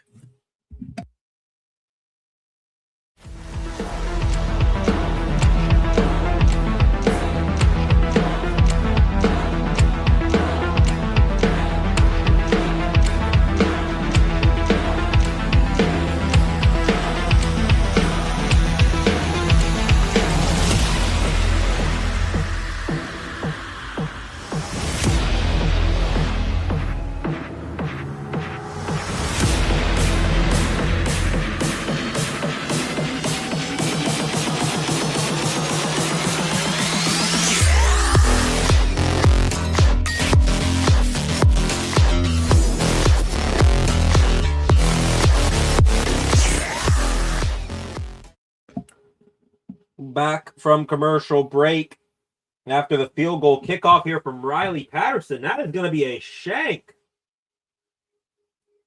Nowhere near the landing zone. And the ball is going to come up to the 40. McDaniel on the sideline shakes his head. I got to see a replay. Did Patterson just shank that? What the hell happened there? Steelers offense will take it, though. Trying to respond here with a good drive. Probably the best field position they've started with so far tonight. Aaron Rodgers, so far in this game, 8 for 9 passing for 57 yards. Let's see if he can improve that total here. Another screen here. Jonnu Smith just struck the man. Ran over, I believe that might have been Rasul Douglas. How about that from Jonnu Smith? Get the ball on the screen, truck a man, get a gain of 11 yards there and a first down. That's how you make a statement against your old team. That was not Douglas. That was number 8 there. Who is that? That's not Javon Holland anymore. He has been passed on to the he has moved on there. That might have been, no, that wasn't number 8. That looked like that was Melifonwu, the safety. Still, though, hell of a play there from Jonnu Smith. Rodgers under center here. Handoff to Jalen Warren. Warren finding a sliver of space, and he'll get ahead for a gain of 3 to 4 yards right there. Looks like Zeke Biggers on the tackle right there. Another rookie for the Dolphins out of Georgia Tech, I believe.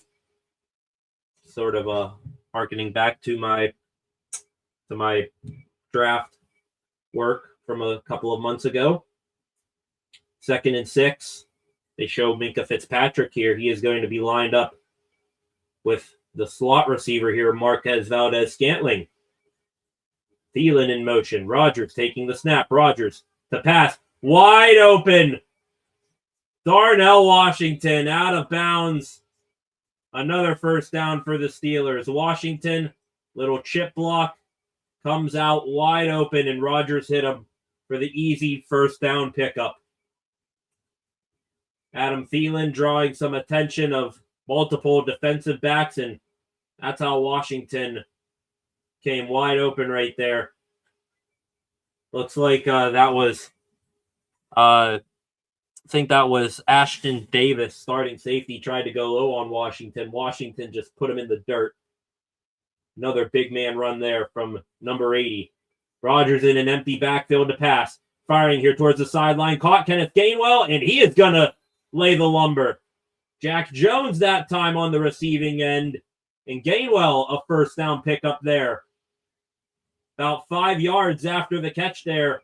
And the Steelers now picking up the pace maybe offensively. Love to see that.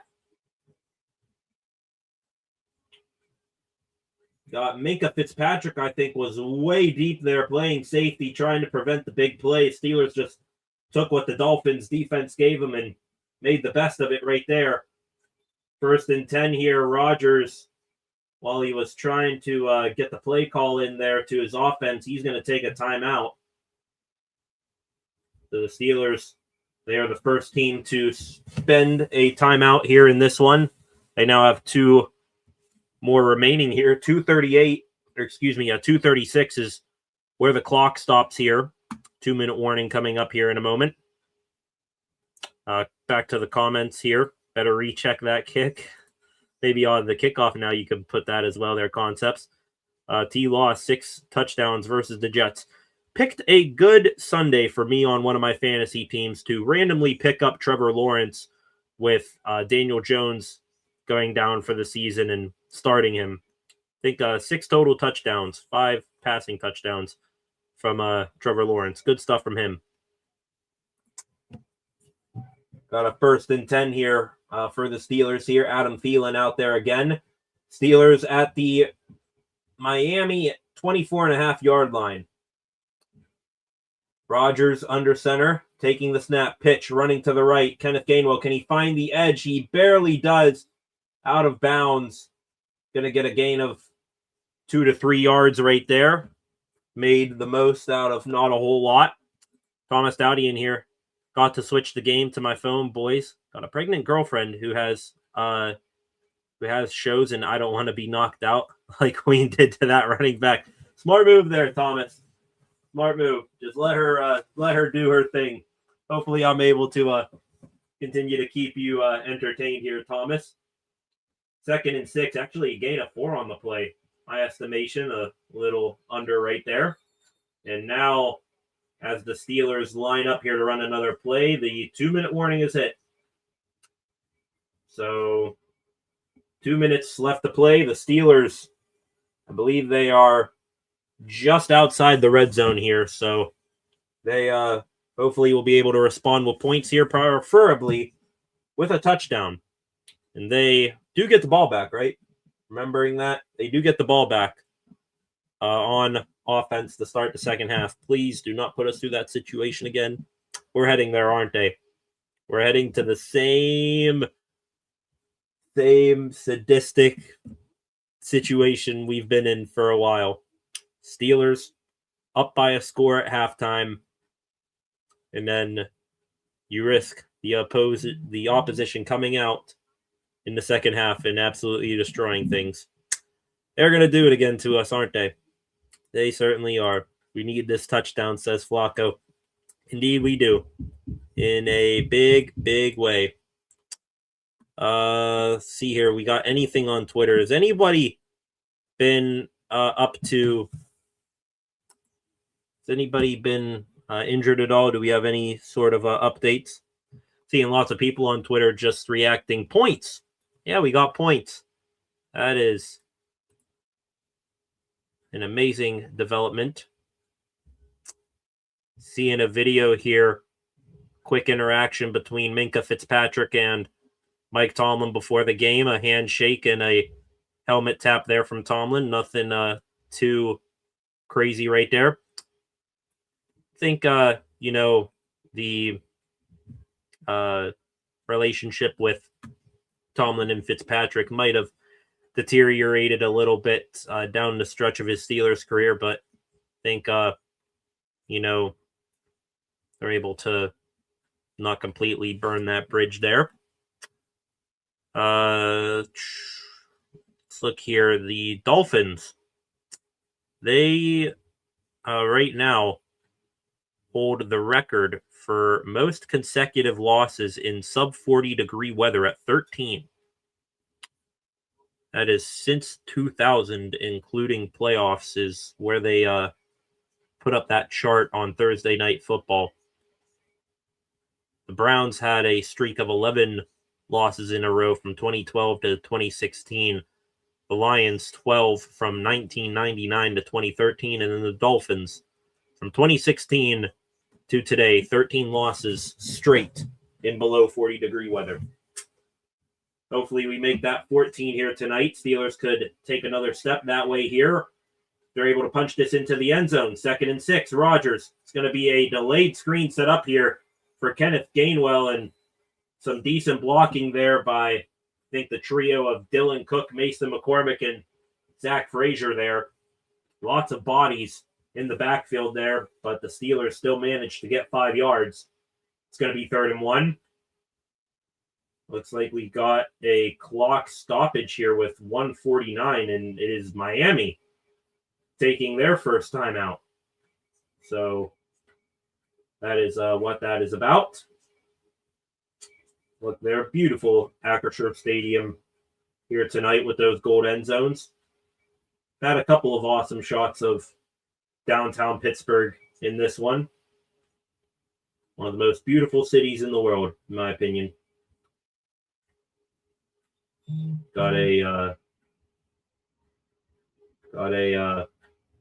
Troy Aikman and Joe Buck sign in the crowd. Got a few Santa Clauses as well. That guy's got the same Steeler Christmas cap that you see right there. 3rd and 1 here. Have the Steelers converted? I think they have one time on this drive converted a 3rd down. I was about to say, have they converted one yet? I don't know. No, they have not. I thought they converted a 3rd down on this drive. My mistake. 0 for 5. Are they able to get their first right here on 3rd and 1?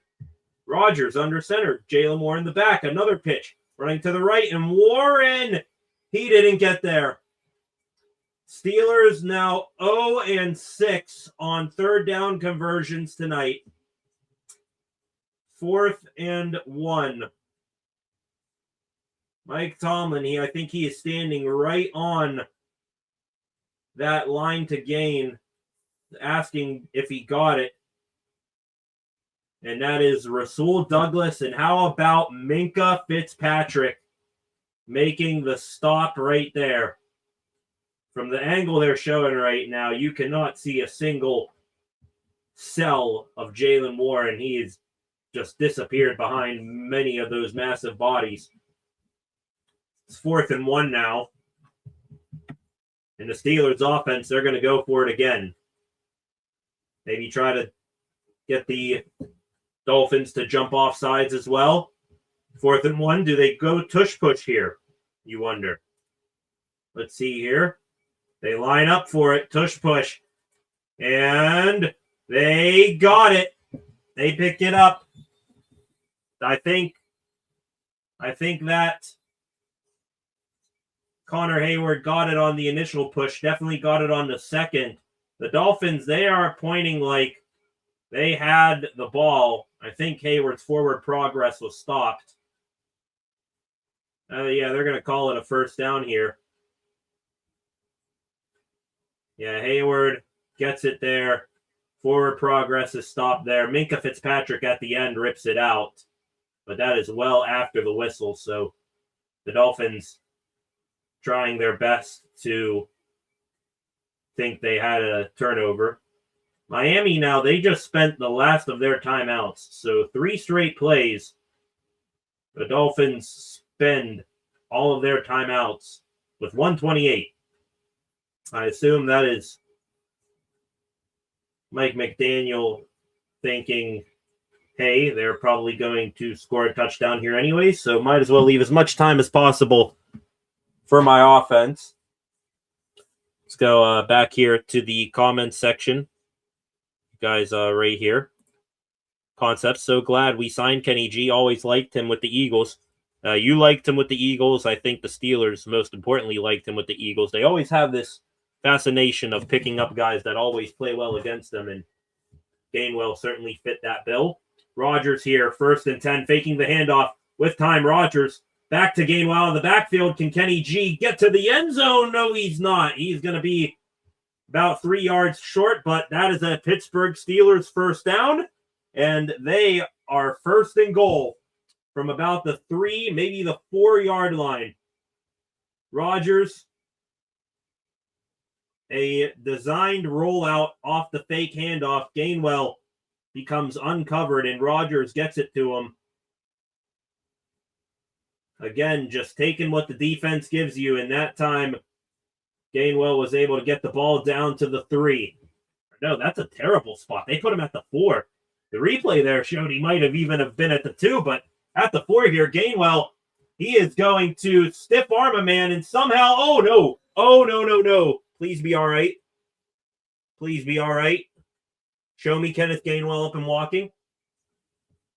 Show me Gainwell up and walking.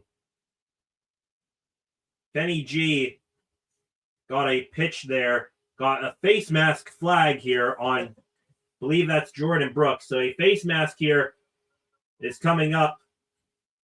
Yep, that is going to be called all day. Kenny G gets the face mask ripped there by Brooks. And that is going to move the ball up a little bit more. Hell of an effort there by Gainwell to just get back to the line of scrimmage. That play was broken from the start. 1st and goal now. This is going to be from the 2-yard line. The Dolphins, they're popping up a stat here, have not allowed a rushing touchdown in 5 games. Darnell Washington in motion. Jaylen Warren is the back. Let's see if the Steelers can break the streak right now. Can they get a rushing touchdown here? Jaylen Warren, the handoff, leaning forward, and they are going to mark him down just short. I think Warren tripped up a little bit. His body ultimately was into the end zone, and yeah, he's going to be a half a yard short. His butt hitting the ground, and the ball is a half yard short. Do it again. If it didn't work the first time, try again. Are they going to do it right here? 2nd and goal. Warren, the back again. To Rodgers left. Darnell Washington out there. Rodgers, handoff, Warren. And Warren, he is going to fight, and it is going to be short again. Short again. Warren took first contact behind the line of scrimmage. Jordan Brooks.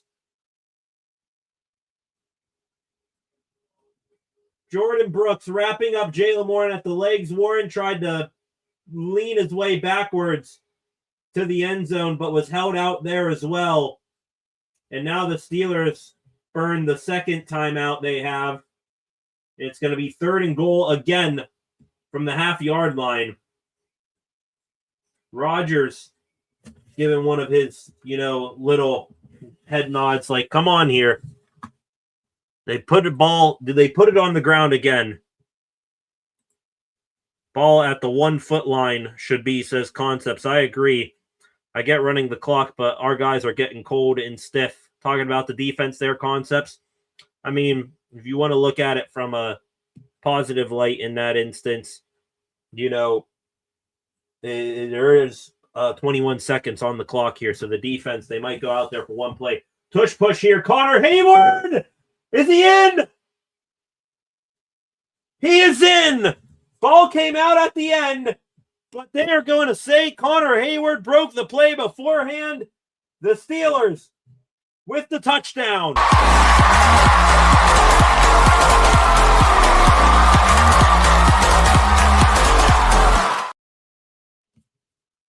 Let's take a look here. Overhead to Connor Hayward. Shift to the right. Yep, he is definitely in. The ball didn't even come out. They were just trying to say that he was held short. Hayward is well into the end zone, and the Steelers points. Offensive points. What a crazy turn of events. Extra point from Chris Boswell. It is up, and it is good. And the Steelers up 7-3 with 17 seconds to play in the first half. Points for this team in this super low-scoring affair. You will take that. Back to the comment section here. Flacco first in millimeters with the face mask concepts. Thank God. Good ball security by Connor. Indeed, he had, every time he's done this tush push, he's had multiple guys ripping the ball there. He's been needing to hang on to that rock for dear life. Mike Tomlin preaches ball security, especially to the young guys. Hayward certainly did more than a good job of it there on that drive. And he gets it into the end zone. Is that his first career rushing touchdown, Connor Hayward?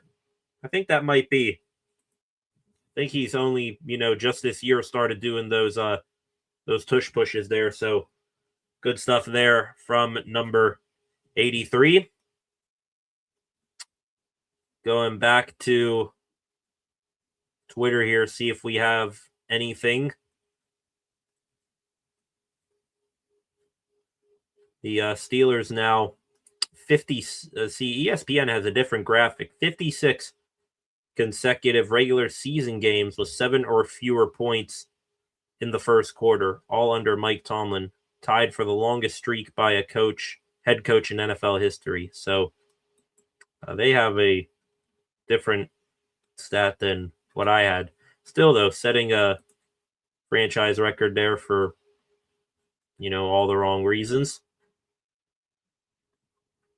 Game on commercial right now for 17 seconds. Honestly, if I'm ESPN, let's get this game moving. Why are we taking a 3.5 minute commercial break here when we got 17 seconds left to play? I mean, hell, the Dolphins, they have no timeouts. They might just, kick off here, line up and take a knee, and that'll be it. Don't understand why we're taking such a long commercial break here. That should drive up offensive time of possession. Yeah, Steelers really terrible in that department this season. That one drove it up a little bit. What was the official time on that? Let's go here to ESPN Gamecast. Play-by-play. Steelers shaved off not as much time as you think. Nearly 5 minutes, 4 minutes, 54 seconds to be exact on that drive. It did have 12 plays, though, so that's probably what made it feel so long. Kickoff here from Chris Boswell goes into the end zone for a touchback. And with 17 seconds here, the Dolphins offense going to come out here. May take a knee. They may just kneel it and go into the locker room here. Concepts again, I meant offensive players getting stiff, but it worked. It did work their concepts. Quarterback comparison now. Talk about a difference. Tua Tagovailoa, 5 for 8, 61 yards and a pick. Meanwhile, Aaron Rodgers, nearly perfect. He is, if this box score would load here because I didn't see it, 13 for 14, 105 yards. So good stuff there from Aaron Rodgers. Ball control. The Steelers have ran 31 plays on offense compared to the Dolphins' 19. Handoff here for Devon Achane. He's going to get about 8 yards there before he is spun down. There's no urgency from the Dolphins, and that is going to do it for the first half. So the clock hits double zeros, and after 2 quarters, it is the Steelers 7 and the Dolphins 3. About the type of score that you could expect from a game being played in this kind of cold weather. So We're on to halftime now. All in all, I will take a fairly positive half for the Steelers. Run defense still has me pretty worried for the Steelers defense, but the offense, they end in points. They're keeping time of possession well in their favor. They're nearly, they're getting up there to doubling plays ran on offense compared to what the Dolphins are doing. Aaron Rodgers is accurate tonight, even though most of his passes are screens. So some positives, but hey, there's still 2 more quarters to play here, and we know this team doesn't normally show up for those. So we will see what comes up from that here in a little bit.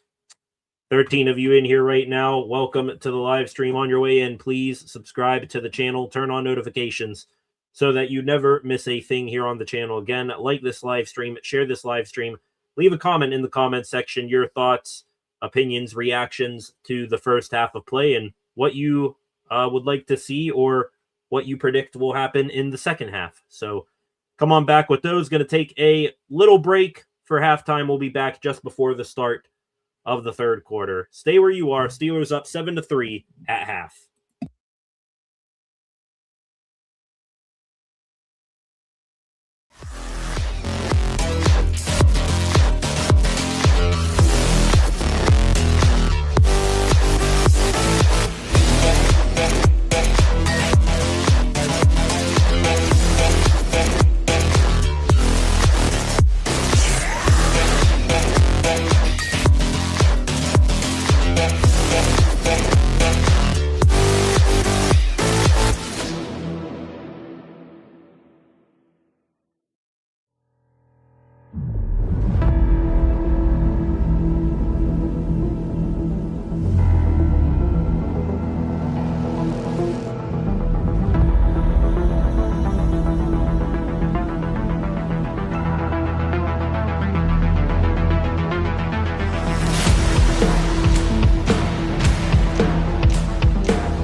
Welcome back, ladies and gentlemen.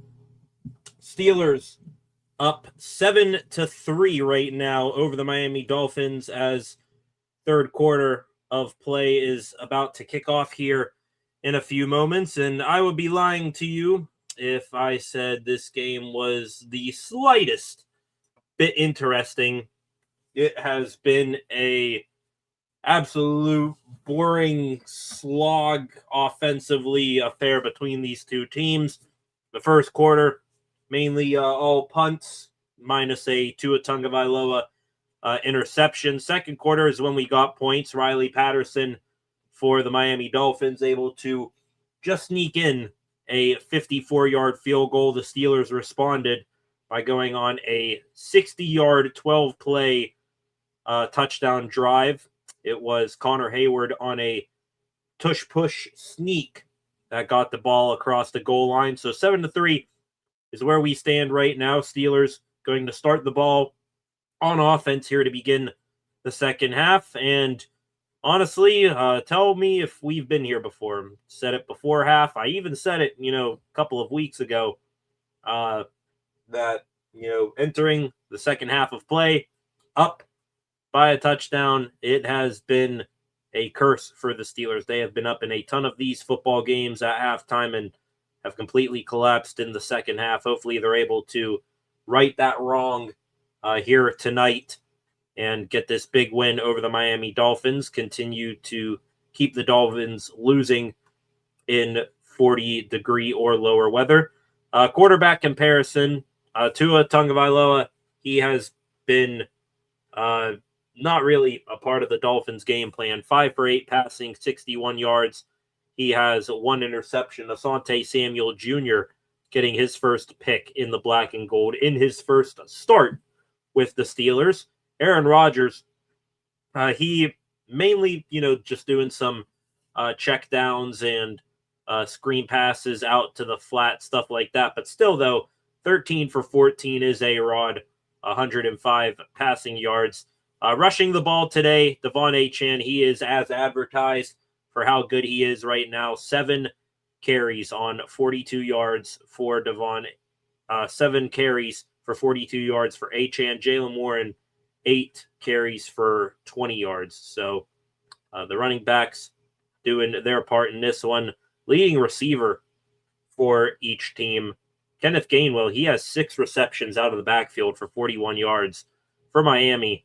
Their leading receiver is Achane with 2 catches for 23 yards. Julian Hill, Jalen Waddle, Darren Waller, they each have 1. So that is going to do that for the halftime report here. Start of the third quarter coming up here in a moment.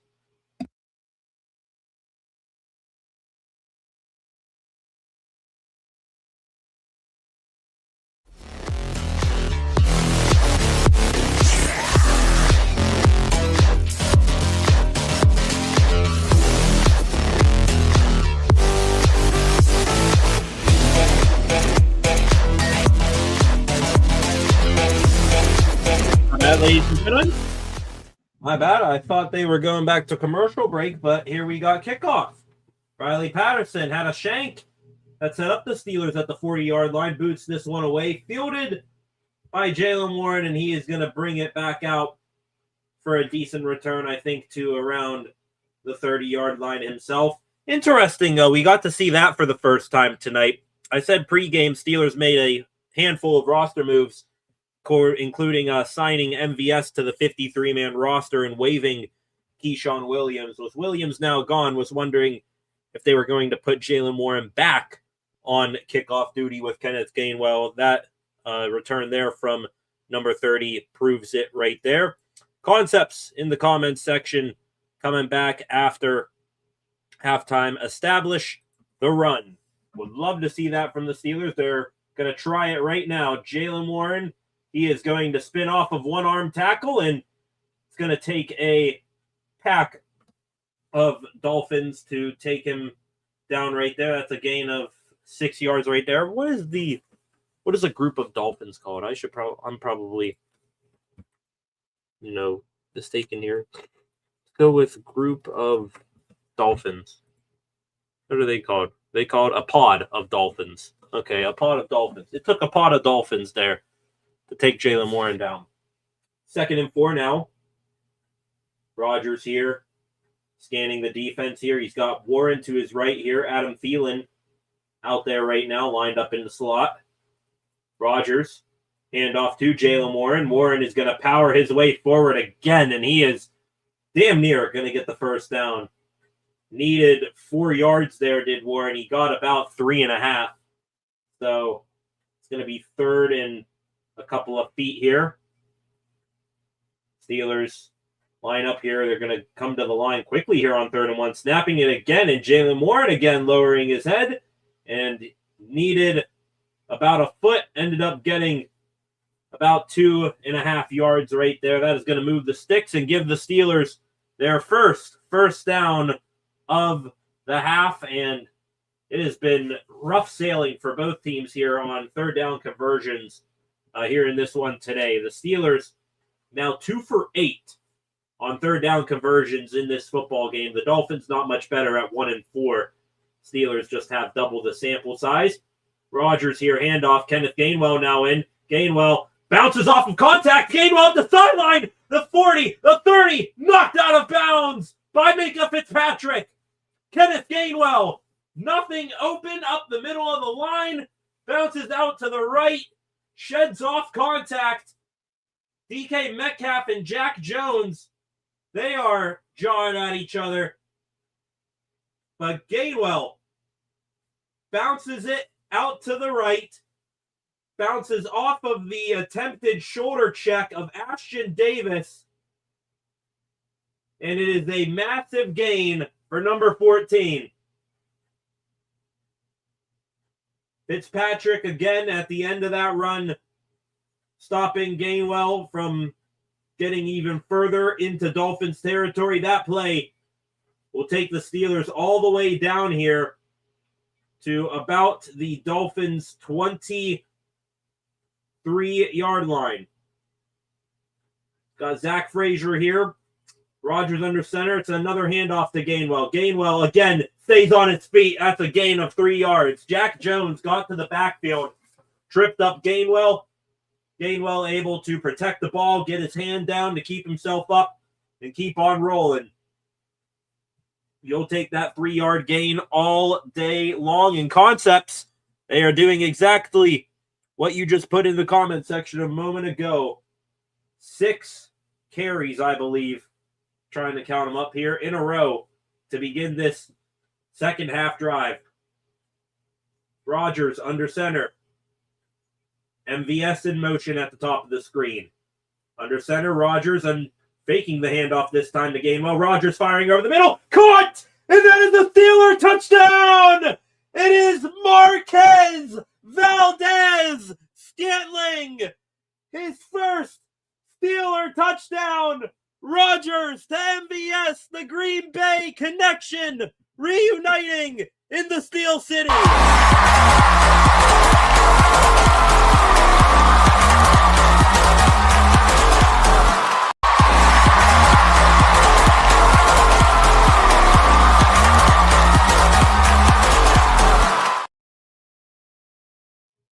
And that, ladies and gentlemen, is what establishing the run does for an offense. MVS coming across the field, outruns his coverage man, comes wide open, and Rodgers hits him in stride.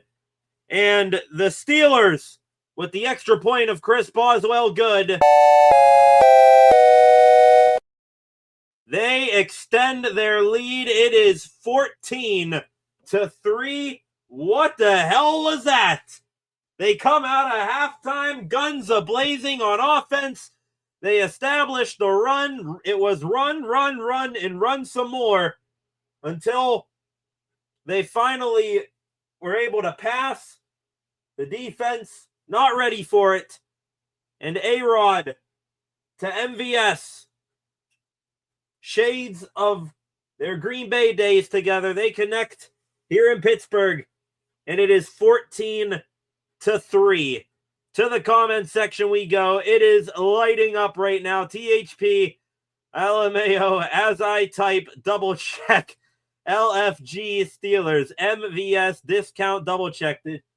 Discount double check. I'll do one of those. Discount double check right there.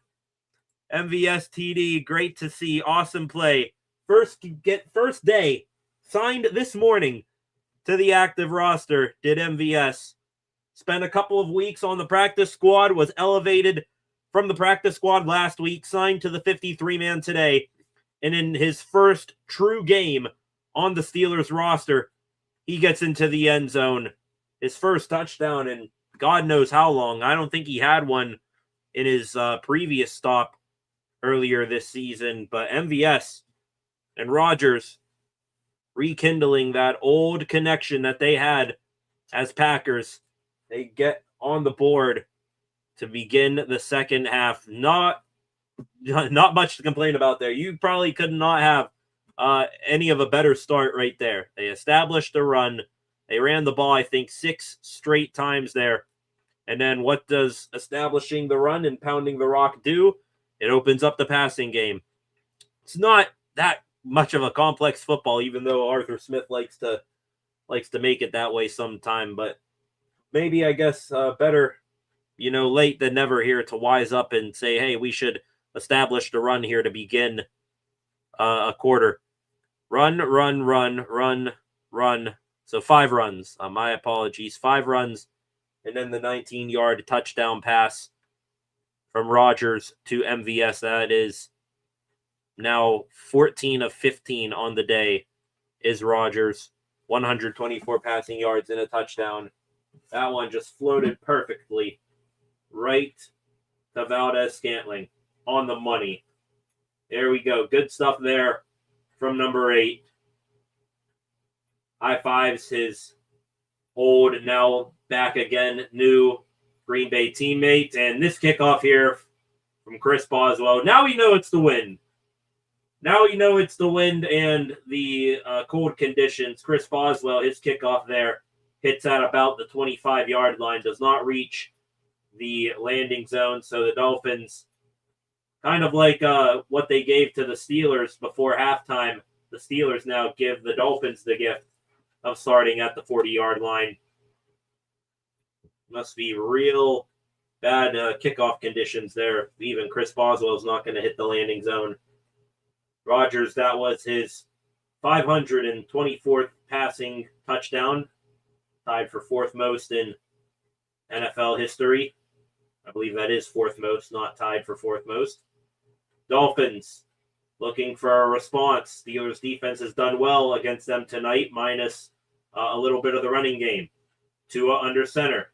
This is going to be a handoff here to Devon Achane. And Achane, he is going to be swallowed by Cam Hayward. Right into the massive arms of Captain Cam. Great play right there to start the drive.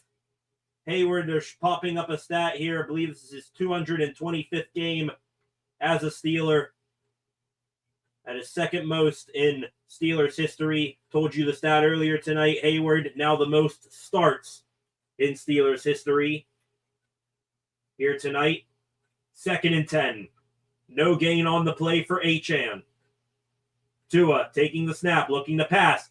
Going through his reads, checks it down here to the tight end Ingold, and he is going to be wrapped up by Malik Harrison. Takes a shot from Patrick Queen for good measure. It's only a gain of 4, and it's going to be 3rd and 6. Great stuff here for the defense to start. Back here to the comment section. Got Freight Train in the comment section with a $5 contribution. Welcome, Freight Train. Great to have you here. I don't believe it, but I'll take it. Forcing Tua to throw is good for us, maybe. Very good. Thank you for the contribution. Again, there, Freight Train. Chimichanga from Concepts. New additions. Working out, says Flacco. 3rd and 6 now. Steelers looking like they might be blitzing here. They rush 5 unexpectedly. Jalen Ramsey's chasing them, and Jalen Ramsey's going to take him down.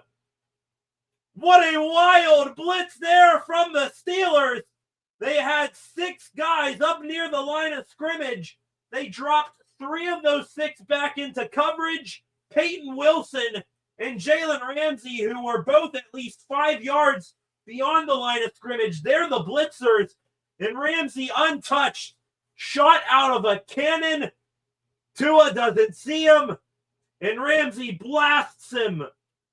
Massive loss on the play. 4th and 18. Bailey, the punter, booms it away, and Austin is going to get a chance to return here from his 15. Austin, he's just going to run straight ahead and get as much as he possibly can. That's going to be a 7-yard return up to the 22. But excellent play call right there for the Steelers defense. Show blitz one way, drop out of it, brings a couple of guys who they weren't expecting to be blitzing. It worked to perfection right there. He clobbered him, says Concepts. Ramsey in the comment. Flacco, hell yeah. Hell of a play there. What a start. What a start to this half. Is it sustainable? I'm not going to believe it yet, but damn it, they are raising my hopes here in a hurry. 11 of you in here right now. On your way in, please subscribe to the channel. Leave a like, share this live stream. Leave a comment in the comments section if you're fired up. Let me know there right now. 661 subscribers we are up to right now on the channel. Going to take a real quick short break before this Steelers offense goes back to work, trying to put up more points here and extend this lead on the Fins.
Welcome back, ladies and gents.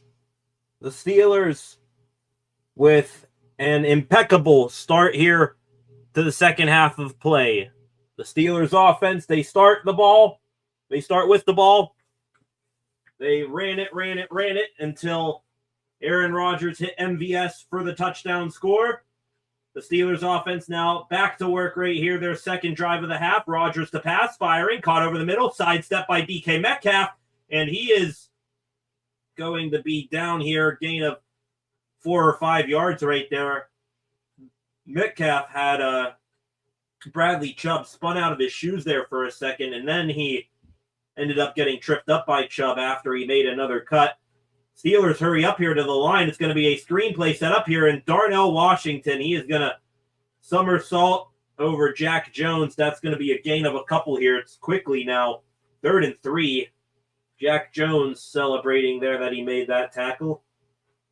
Might have barely touched Darnell Washington there. Whoa, hurry up here, and the deep shot for Aaron Rodgers overthrown. The Steelers again hurried up to the line, and ESPN cut to a highlight there. They cut it back, and Rodgers was taking a deep shot downfield for MVS, incomplete. Overthrew him by a couple of yards. And, MVS, he was looking for a penalty. So was Rodgers there on Rasul Douglas. And there definitely was a case to be made right there. And now they got him. Okay, they threw a flag after the fact. They get him for 12 men on the field. They did. So the Steelers were begging for a penalty one way or another there. They got the 12-man. They didn't get the PI, but they got the 12-man. Rodgers, he has done this time and time again in his career, getting the defense caught with their pants down, and he did it right there, just getting that snap off, as I believe that was Zeke Biggers, one of the backup defensive linemen, who still had a foot on the field as he was running off. So the Steelers do get a penalty. It's probably not the one that they wanted, but it's a new set of down nonetheless after the third down incompletion.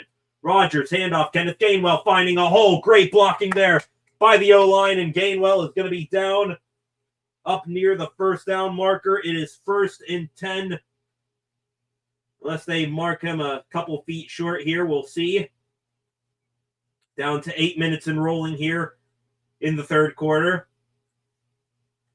2nd and 1 now, so yeah, it's 2nd and 1. That's the 2nd and 6 inches right there.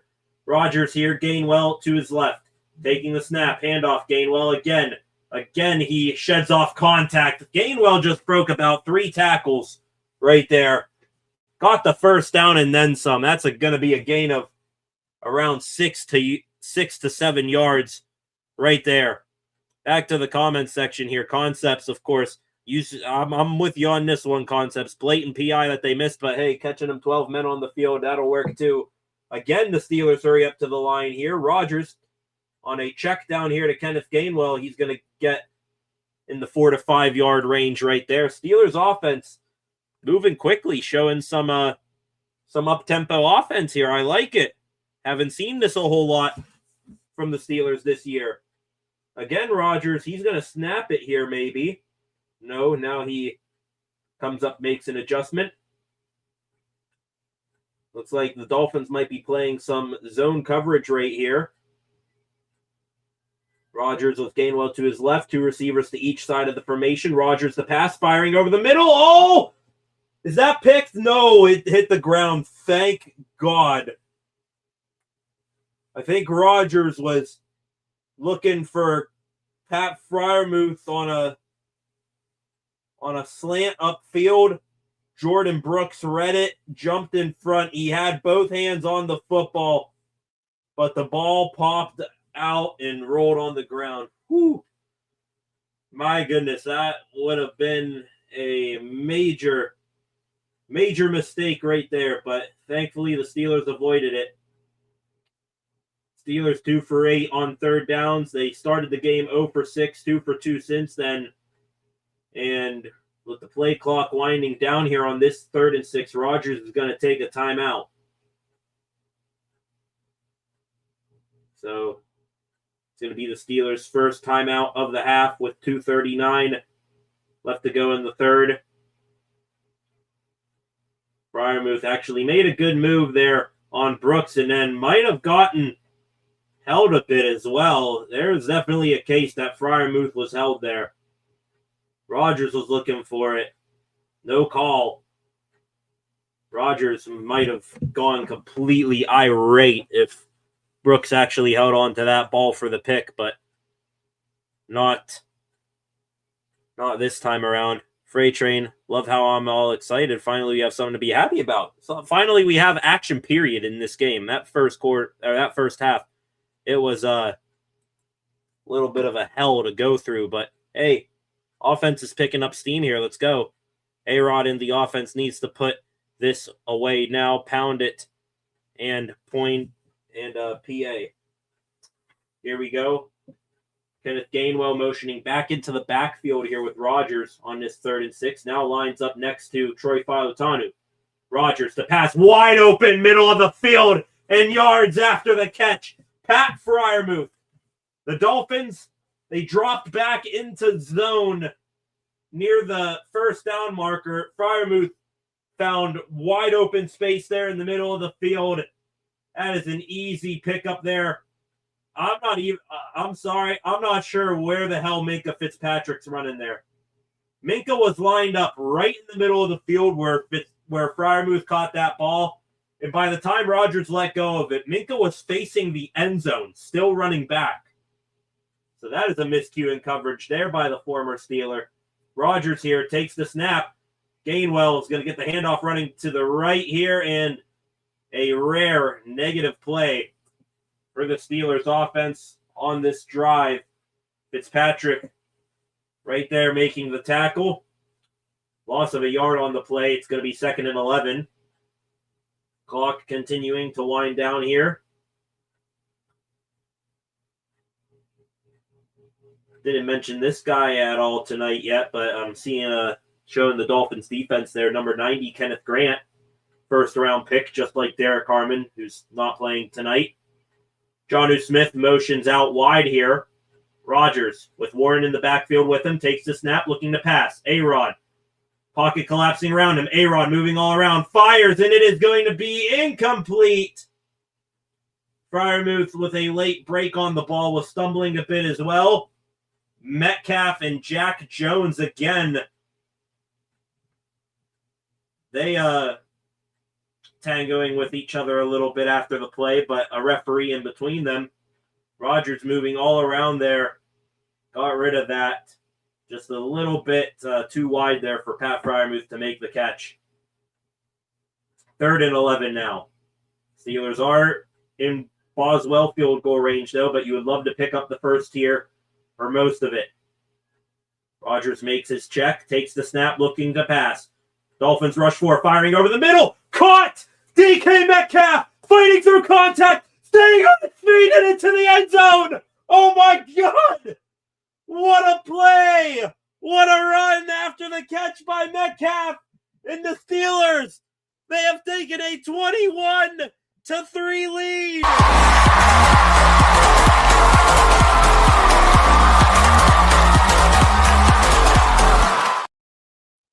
So much just happened on that play. I was trying to keep up with it. The Dolphins, they rush 4. Rogers fires over the middle. It came this close to being picked, or at least batted down by Ashton Davis. Extra point from Chris Boswell. It is up and it is good. Minka Fitzpatrick after the fact. He's standing right next to DK Metcalf as he catches that. Metcalf catches that. I believe he stiff-armed Fitzpatrick. Needle through a haystack there. Oh, my God. Oh, my God. That was 29, right? DK Metcalf just grabbed Fitzpatrick by the shoulder and just ripped that man into another dimension, and then was able to stiff arm another guy and push off of him to get to the end zone. Absolute cinema. Absolute cinema on that play from that offense. Aaron Rodgers putting it on a rope in tight coverage to Metcalf. Metcalf then just like a toddler moves aside Minka Fitzpatrick and fights off more contact to get into the end zone. I was probably somewhere in the 14-yard range, yardage after contact right there, after the catch. That is probably the most impressive touchdown all the way around that we've seen from the Steelers this season. I can't think of anything else right now that was more impressive than that one play right there from this offense all year. What a play. And the Steelers now up 21-3. I don't want to, put out there and say that this game's on ice already and we can start, cracking open the beers here and celebrate this team's 8-6, extending their still staying in the lead here. I don't want to say that yet because, this team, if they've, shown us anything, it's that a game can turn for the worse at the drop of a hat. But the way that offense just clicked right there, and it has been clicking coming out of half, you cannot help but feel optimism right now. Back to the comments section. Freight Train, unbelievable. Wow, with another $5 contribution. Appreciate you as always. Freight Train, boom. Come on, A-Rod. Flacco, he's fired up. Let's go. Concepts, DK stands for dropkick. Great play. Rodgers is balling and working the pocket well. This might, be the best game Rodgers has played. And that's saying something for the game he had against the Jets, and even played a damn good game last weekend against Baltimore. But he is playing some damn good football right now. And I cannot tell right now, ladies and gentlemen. I tried to listen in there for a half a second. They showed the crowd waving the terrible towels. That might mean Renegade has been cued. Kickoff here from Chris Boswell. This one does reach the landing zone. It's going to be fielded at the 10 and brought out here to the 28-yard line by D. Eskridge. Again, showing this replay of Rodgers just putting it on the money to Metcalf. Wow. And then, Metcalf after the fact. Fitzpatrick, he actually got double whammied on that play. Metcalf with the stiff arm, like the toss aside to Fitzpatrick, and then I think Calvin Austin at the end came in and threw down Fitzpatrick as well. Screenplay here. This is going nowhere. When's the last time you were able to laugh while watching Steeler football and it not be out of pure pain and agony of how bad this team has been? That was a pure laugh of joy right there. The Dolphins trying anything right now. They just tried a screen to Achane, and about half of the Steelers' defense sniffed that out immediately and stopped it for a loss of 2. 2nd and 10. The crowd at Acrisure Stadium, it is roaring right now like it hasn't roared in quite some time. Tagovailoa on a throw here. Pass. Oh, my God. He almost threw another pick. Oh, my goodness. I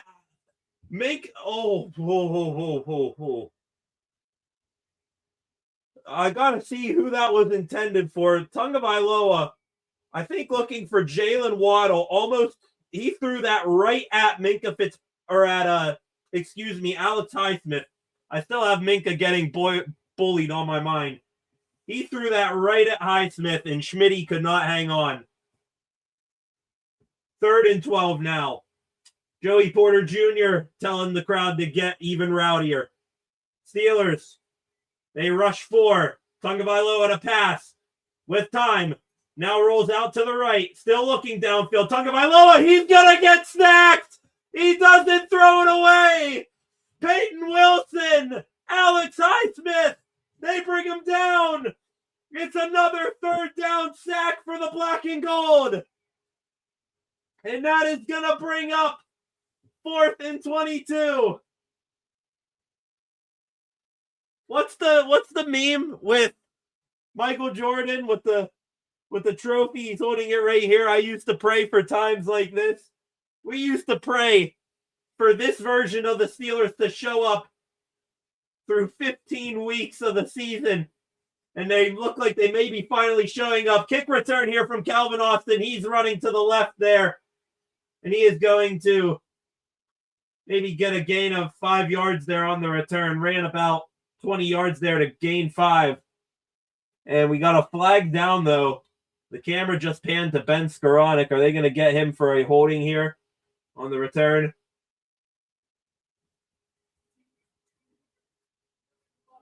Illegal block in the back. And, okay, that's the call. Illegal block in the back on Ben Skoranek. I believe Skoranek is still first in Pro Bowl voting for special teamers. So Skoranek there not helping his case for the Pro Bowl that much. Let's go back here to the comment section. You guys in the comments reacting when you need it most. A-Rod coming up strong indeed. He is THP in the offense. Hopefully about to put this game even further out of reach in a moment. Simplify the offense, run easy route to do, and let him work. Yeah, I agree with that game plan right there. Duggar was about to pick that off. Yeah, I mean, Tagovailoa, he was looking for Waddle. You had Highsmith that he threw it right at. And then Duggar, he was breaking on the ball. If he wasn't going to pick off that ball, Duggar, he at least was going to light up like a Christmas tree Jalen Waddle. So that was, you know how PFF has those turnover-worthy plays? That one might get like a triple negative right there for Tagovailoa. It was either going to be picked by Highsmith, picked by Duggar, or it was going to get his wide receiver railroaded. So just, wow. What a start here in the third quarter. It's not even over yet, I don't think. We still got a couple more minutes to play here in the third. We go back here. What time are we at here? 3:12 left to go here in the third quarter. Concepts fired up for the Peyton Wilson stack. How many sacks is that on the day? Is that 2? 2 sacks for 23. And it came from Jaylen Warren and Peyton Wilson. Who would have thought that those two would be the ones to make the play? I guess Ramsey, you could have predicted a bit. Ramsey, of course, was always going to be fired up for this game, and he made a big play there. That must have been euphoria for him. Showing another commercial here for ESPN next Monday night. 49ers at Colts. Phillip Rivers. 44-year-old Phillip Rivers on prime time television this time next Monday. Might need to watch that game a little bit more. Going back here to the game. As they come back here, looks like a Steelers fan just got 2 Super Bowl tickets. Congratulations to him. Aerial view of a beautiful Acrisure Stadium. Pretty full for a Monday night game that is cold as hell. Rodgers to pass here. Oh, boy. Rodgers there. Little bit of a fake handoff. Was trying to hit Darnell Washington after the chip block. It goes off of Washington's hands. A defensive back was bearing down on Washington. Not sure if he makes the tackle, but still a missed play nonetheless. This quarter, the Steelers have ran 17 plays for 143 yards. The Dolphins, I believe they just showed something, 9 plays for negative 17 yards. Handoff here to Jaylen Warren on 2nd and 10. He's only going to get a couple of yards here. So it's going to be 3rd and long here for the Steelers. Please tell me this is not any sort of a changing of fortunes. Let's get the 3rd down pickup here. Would love to see that. Like I said, not sure if I finished my thought a little bit ago. Shout out to Steelers Nation. It is a pretty full stadium there in Pittsburgh for a Monday night game that is freezing. Showing out in numbers tonight. 3rd and 8 here for Rodgers. He's in an empty backfield. 3 receivers set to the left, 2 to the right. Rodgers to pass. It's going to be a quick check down here. Pat Freiermuth, is he able to get yards after the catch? And he is going to get up to the 29 and be held a yard short. And now Jordan Brooks, after the fact, drawing with him. And he got taunting. He got taunting. Jordan Brooks just leveled Pat Freiermuth to stop him from getting the first down. Got in his face drawing afterwards. There's been plenty of that here tonight. And the Dolphins, they've been doing the most of it. They might have just gotten burned. Is this taunting? Here's the call. Yep.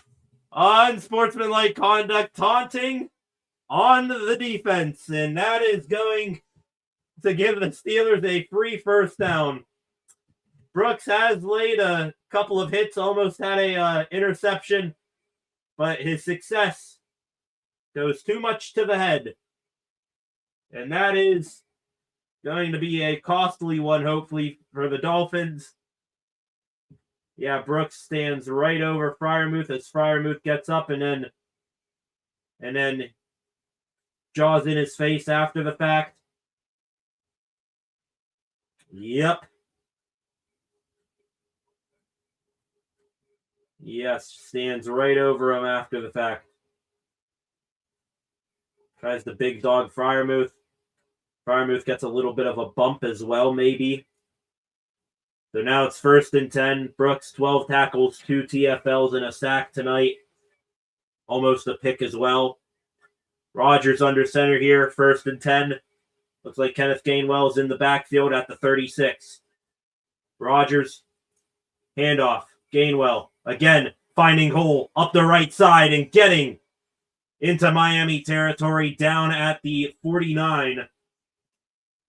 Similar runs from Kenneth Gainwell tonight. Starts out his handoff like he's going to, hit a hole up the middle or between the left guard and the center. Then ends up cutting it all the way back to the right and picking up big yardage that way.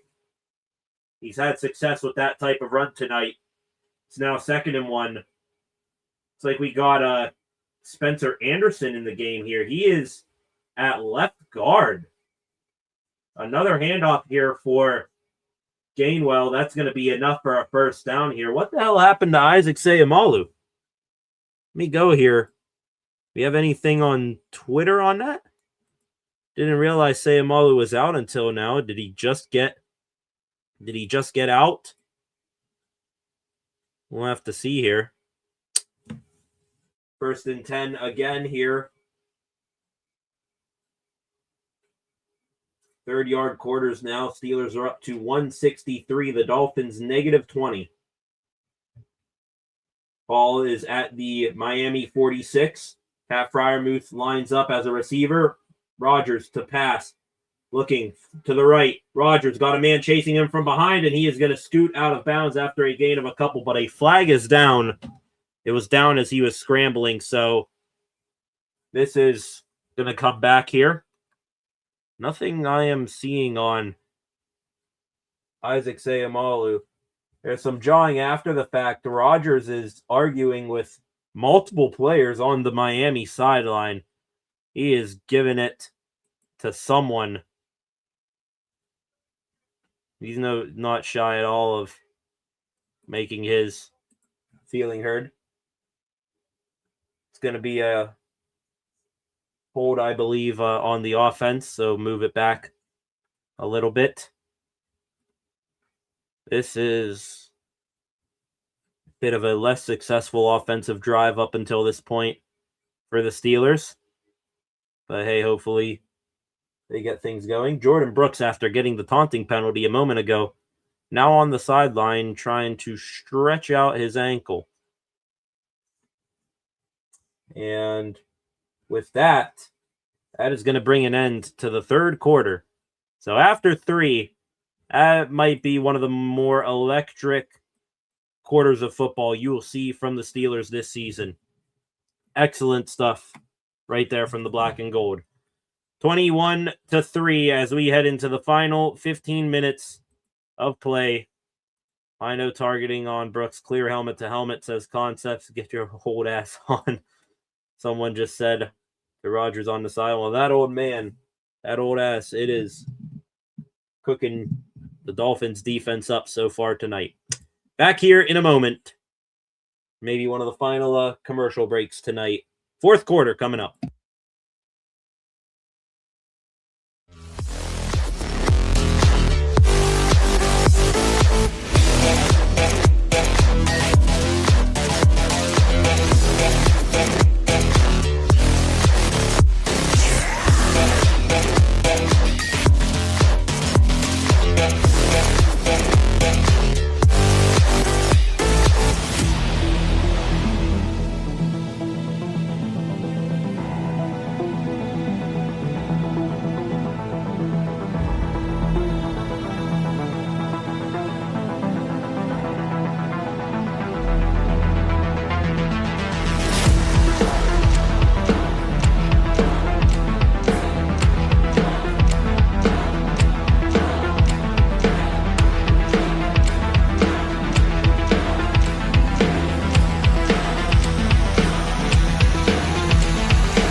Welcome back, good people.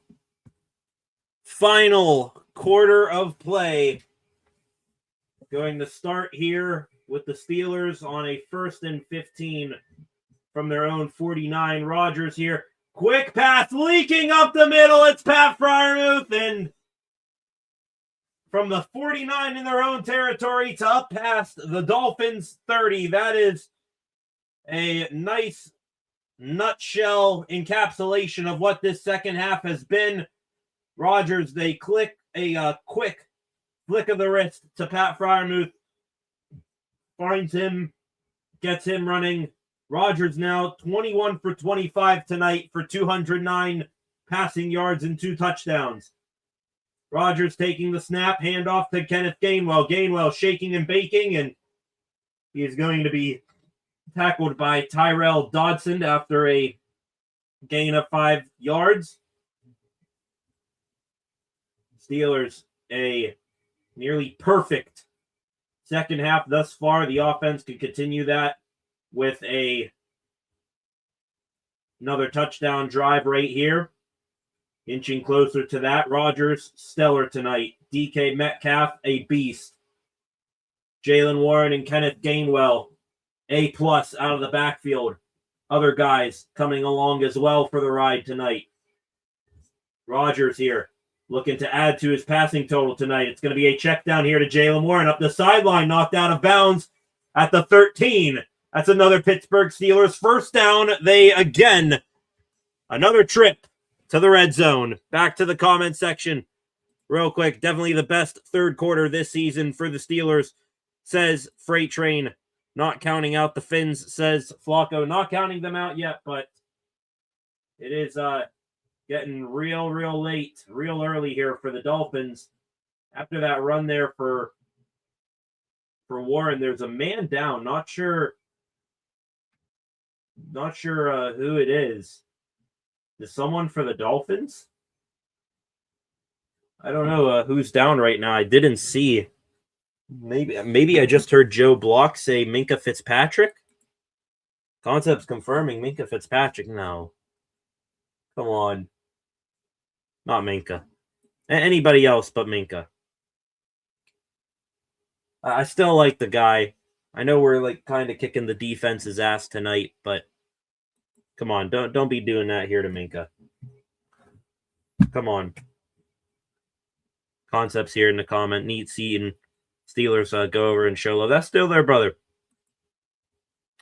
And once a bond is formed between, teammates, that brotherhood, it is pretty unbreakable. So I don't blame some Steelers going over there and checking him out. Hopefully Minkah's all right if he's the one who's down right now. Seeing here if there's anything else on Twitter. Anything new going on? The official stat line right now, as of a couple of minutes ago, the Steelers had 143 yards on 17 plays to the Dolphins negative 20 yards on 6 plays. That was a little bit ago in the third quarter. The Dolphins had negative 20 yards in the third quarter. Seeing here, I have the regular ESPN feed on here. Apparently, earlier tonight, Lainey Wilson was on the Manning cast on ESPN2. Lainey Wilson, of course, country superstar, but more so how I view her, the wife of Steelers legendary quarterback Duck Hodges. I think she's even wearing a Duck jersey on the Manning cast there. Michael Keaton, Batman's also on the Manning cast right now. Is he still on there? Let me go there. See now, Eli and Peyton are just back again, but Batman was on. Game just came back on, and indeed it was Minkah Fitzpatrick who's down. He was able to get up and walk off the field on his own power. He heads off to the blue medical tent, but almost the entire Steelers sideline on the field there beside Minkah Fitzpatrick there. So, yeah, that is class act there Class act there for the Steelers. Class act from the black and gold, and 1st and 10 now. It's going to be at the 14-yard line. Adam Thielen in motion. Rodgers, pitch here. It's going to be, is that Caleb Johnson? No, that's Jonnu Smith. Oh my God, Jonnu Smith got a pitch, and he's into the end zone for a touchdown. There's the former Dolphin. I didn't want to go too bold and predict him to be a touchdown guy here tonight, but the former Dolphin makes the play, and they just showed the Steelers sideline running all the way down to the end zone. Jalen Ramsey, the 2 Dolphins, making plays tonight against their old teams, and Jonnu Smith on a pitch handoff there. Just the Red Sea's parted. He's into the end zone for the touchdown.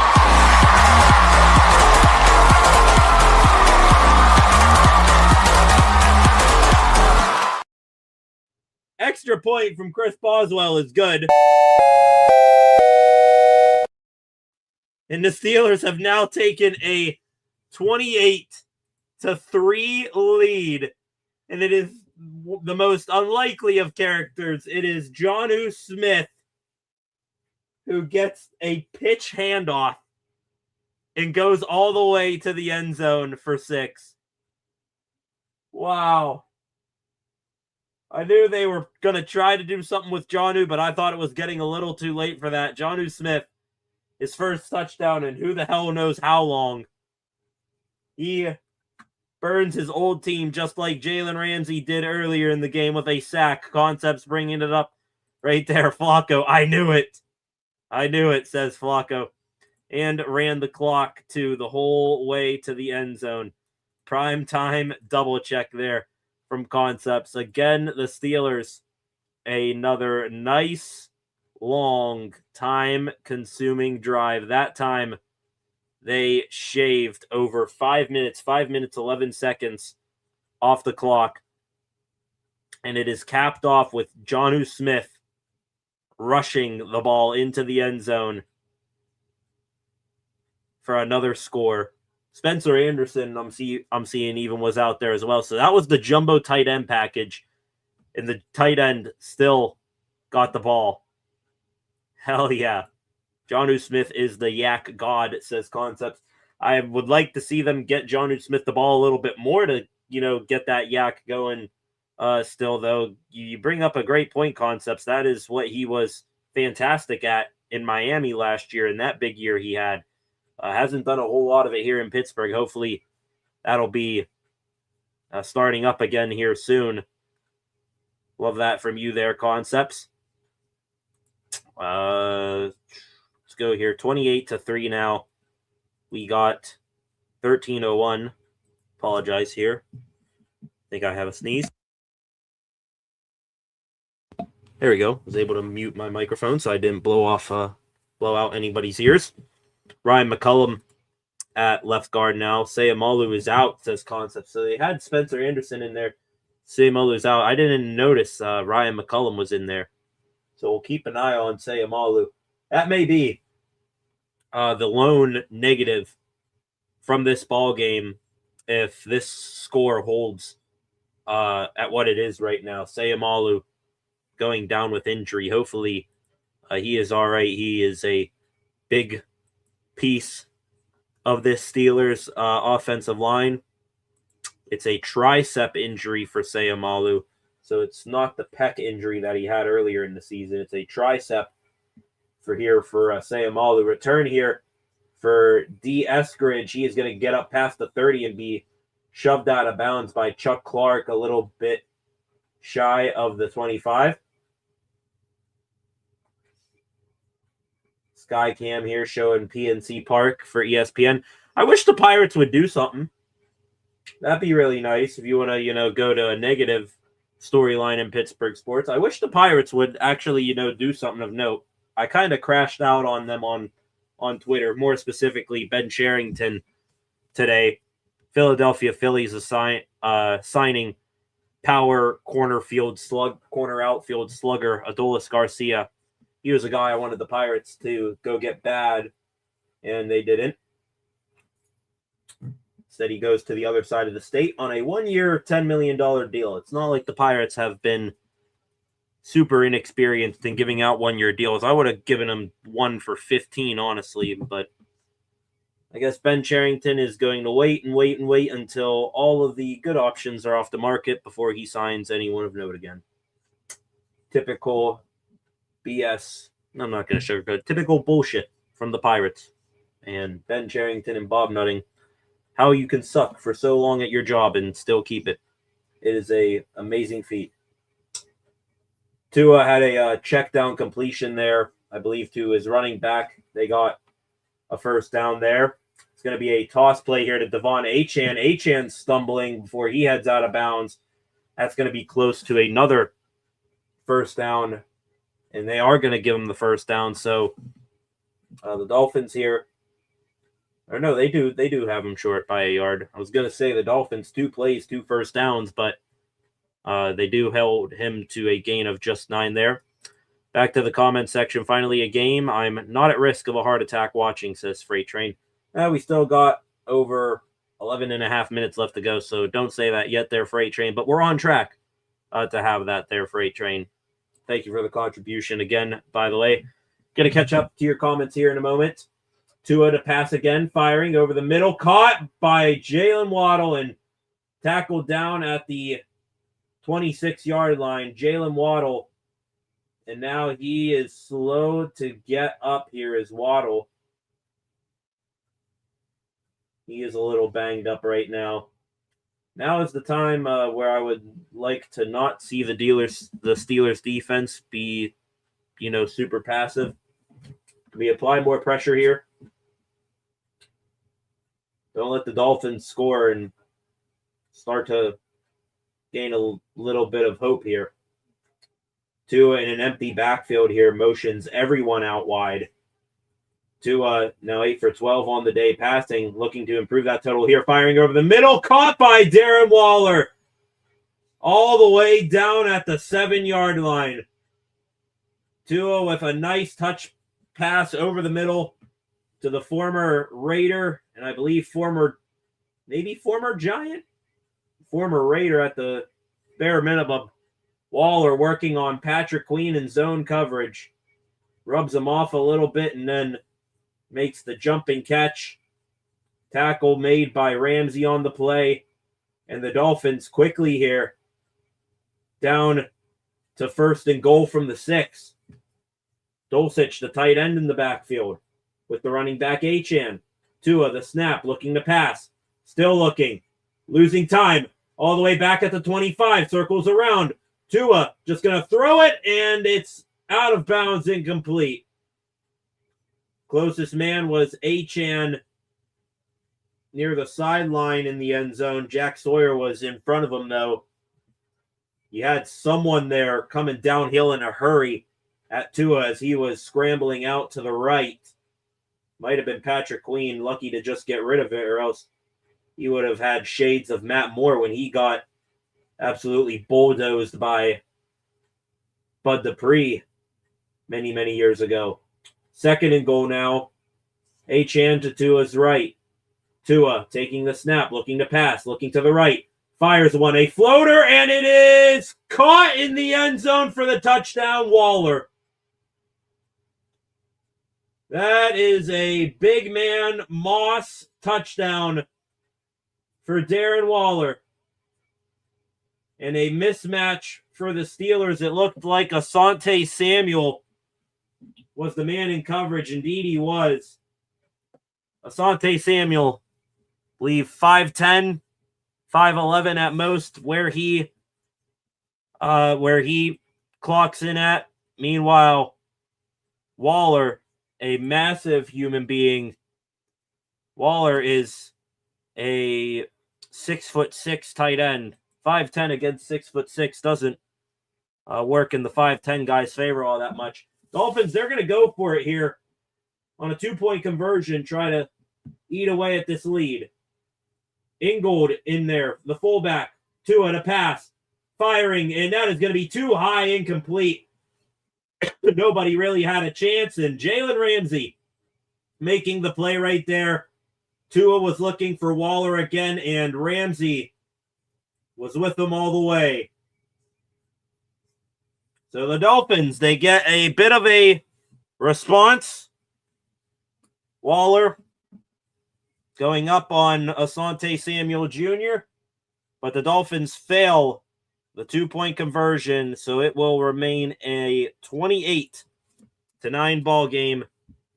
And the offense for the Steelers going to hopefully go back out there on the field and melt the clock away some more. Flacco here, the rapper TD, LOL.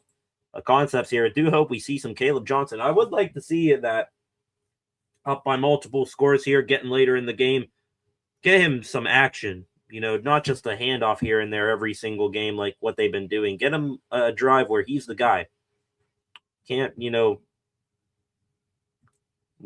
help him build some confidence here a little bit. Ramsey locked him, so it's just a double field goal. LOL. Yeah, just a double field goal. You can view it that way there, Concepts. 11 of you in here right now. On your way in, please subscribe to the channel. Turn on notifications so that you never miss a thing. Like, share, leave a comment in the comment section what you like the most about this game so far. I'm going to take another short break and get a drink. Back here in a moment. Steelers still up big, 28-9.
Okay, back here, ladies and gentlemen. The Dolphins scoring a touchdown a moment ago, but they failed on the 2-point conversion. Kickoff here from Patterson, brought out and full speed ahead. Jalen Warren is going to get a nice return here up to around the 35-yard line, right around there. Steelers, they have had 4 straight touchdown drives, the first time they have done so since 2018. Still, when Big Ben Roethlisberger was playing, he, along with Marquise Pouncey and Joey Porter Sr., inducted into the Steelers Hall of Honor during halftime today. Rodgers handoff here. There is the aforementioned Caleb Johnson. We just talked about him a moment ago, Concepts. You wanted him, you got him right there. No gain right there, maybe a gain of 1 at most. Already looking ahead to the 2026 NFL draft here, which will be held in Pittsburgh. Mel Kiper Jr., ESPN NFL analyst, putting out there his top 5 quarterbacks. Dante Moore from Oregon, Fernando Mendoza from Indiana, who just won the Heisman. I believe there was also Ty Simpson from Alabama and John Mateer from Oklahoma, who were mentioned on that list. Another pitch and another run here for Caleb Johnson, and a little bit of a more successful run here. That's going to be a gain of 4 or 5 yards there. It's going to bring up third here in medium. 3rd and 6 to be exactly. Getting Caleb Johnson some action here. I like it. Not having some success, but hey, can you blame him for the season he's having? Love seeing that from Caleb. I leave him out here. Learn on the fly how to pass protect if Rodgers is going to put the ball in the air here. 3rd and 6. Now Kenneth Gainwell enters into the game. Steelers have 3 receivers out wide to the right. Rodgers now getting a look at the defense. He's going to take a timeout here with 8:06 on the clock. So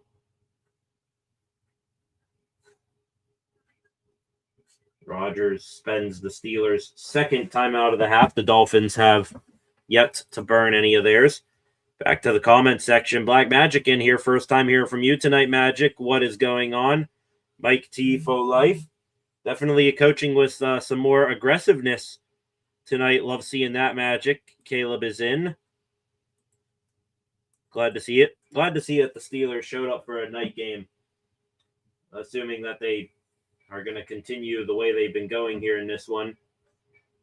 3rd and 6. There's a look at Mike T. pacing the sideline. Mike Tomlin, 11-0 career record at home on Monday Night Football, trying to make that go to 12-0 tonight. Jaylen Warren into the game now, lined up wide out to the left, but still even with Rodgers at the 35-yard line. Rodgers taking the snap. It's going to be a screen here set up to Jaylen Warren, and Warren is going to – do they give him the first down? They are. They're going to give him the first down.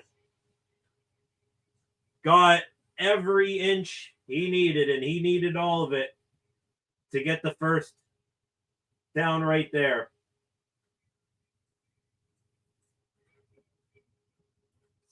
They're going to go to the ball spot assist here. They're going to say it's 4th down here. Jaylen Warren's, his knee touched there. He's half a yard short. Damn, they went to the replay assist, and it shows he's short. 4th and 1. Go for it. Tush push. Connor Hayward, get out there. Where's Meatball 83? No, they're punting? Aw, come on, that's no fun. Come on, man. They're punting. 7:41 on the clock. Corliss Laitman on for another punt right here. Magic, 23 straight home Monday Night Football wins. That's crazy, dating back to pre-Tomlin era. It is a very, very crazy but true stat there, Magic. What a difference a couple of weeks make. This time, 2 weeks ago, Steeler fans chanting to fire Tomlin there in Acrisure Stadium. And now this week, all joys. Oh, my God! Oh, I was talking through the punt from Corliss Waitman right there. The Steelers, they got right in the face of the return man, I believe Washington.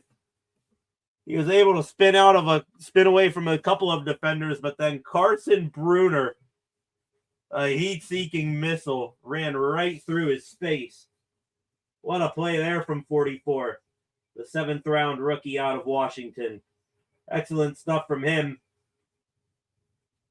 So the Steelers, their offensive streak ends at 4 straight touchdowns after the punt. And now the Steelers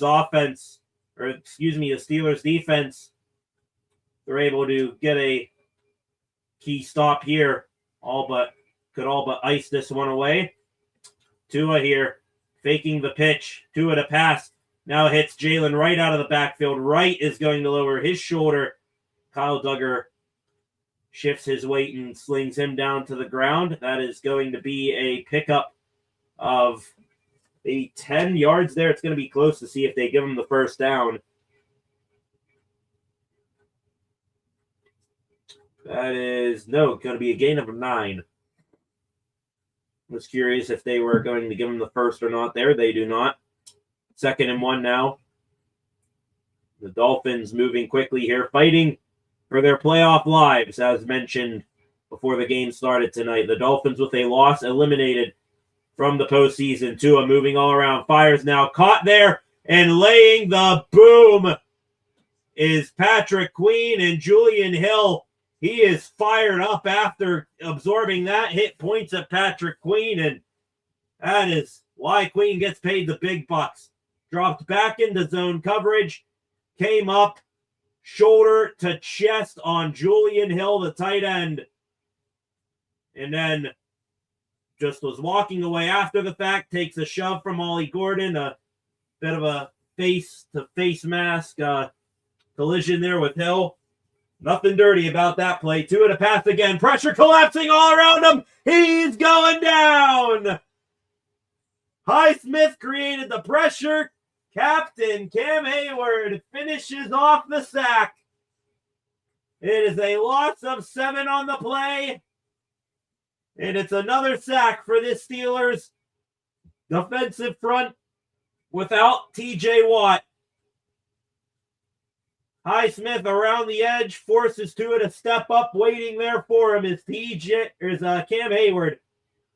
Do you want to get dragged down from behind by Alex Highsmith, or get bear hugged by Cam Hayward? Those were Tua's only choices there. He drops back the pass now on 2nd and 17. Fires towards the sideline and wide open. It's Greg Dulcich for the first down and more.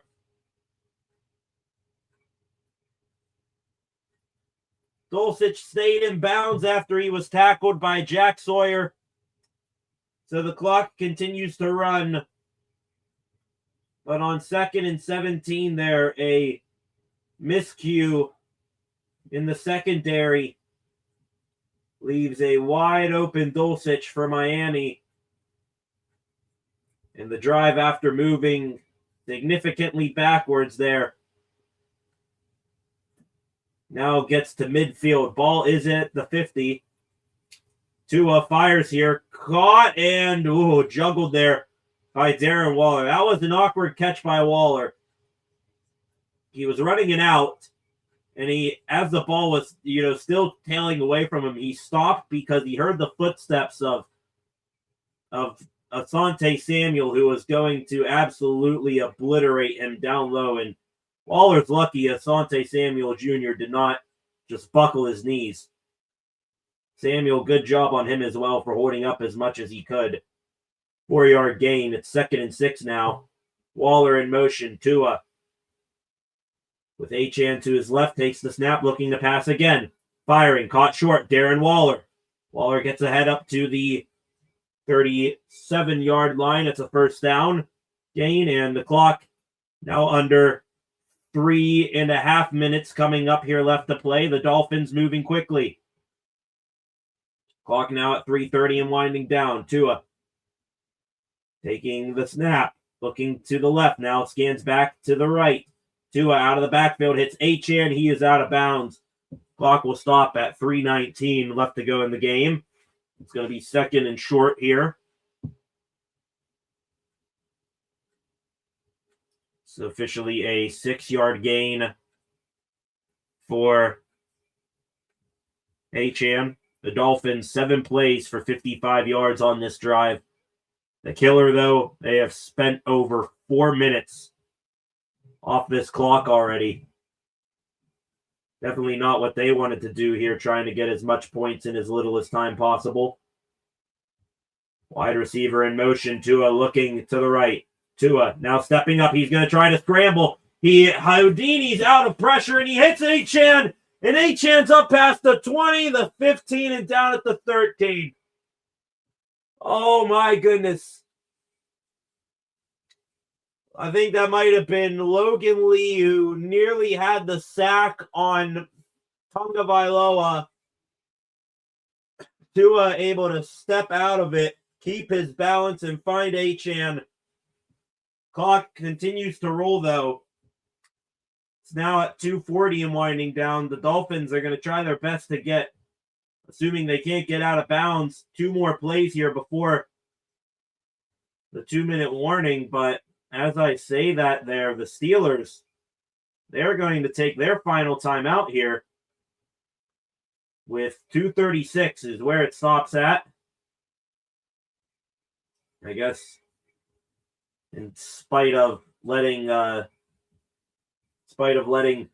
Dolphins run another play, the Steelers going to give their guys a chance to rest here. They're showing the Steelers and Ravens remaining schedule. The Ravens, no cakewalk. They got New England, who are going to be motivated after blowing that game to Buffalo, plus the Green Bay Packers before they meet the Steelers in the final week of the season. For Pittsburgh, though, on to Detroit coming up on Sunday. Hope you all join me back here for that as well. Also, you got the Cleveland Browns one more time in Cleveland. Tua to pass here. Stepping up, floating one for the end zone, and it's caught again by Waller. Oh, my God. It's never easy. It's never easy.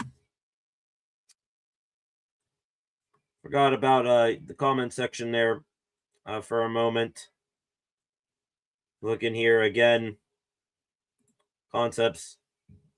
Yeah, he was crying like a baby. Freight Train, appreciate the support right there.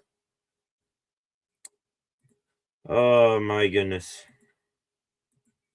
It is never that easy. Dolphins are going to line up for another 2-point conversion here. Tua looking to pass. Nothing open yet. Tua still scrambling. Fires, and it is off the hands of Dulcich and incomplete. Another failed 2-point conversion for Miami. It is now 28-15. Just view it that they kicked 5 field goals tonight, guys. Still down 2 more scores. Indeed, they are their Freight Train. Indeed, they are probably going to be going for the onside kick here in a moment, if I had to guess. Tua clapping his hands, saying, damn, it was just high. Besides the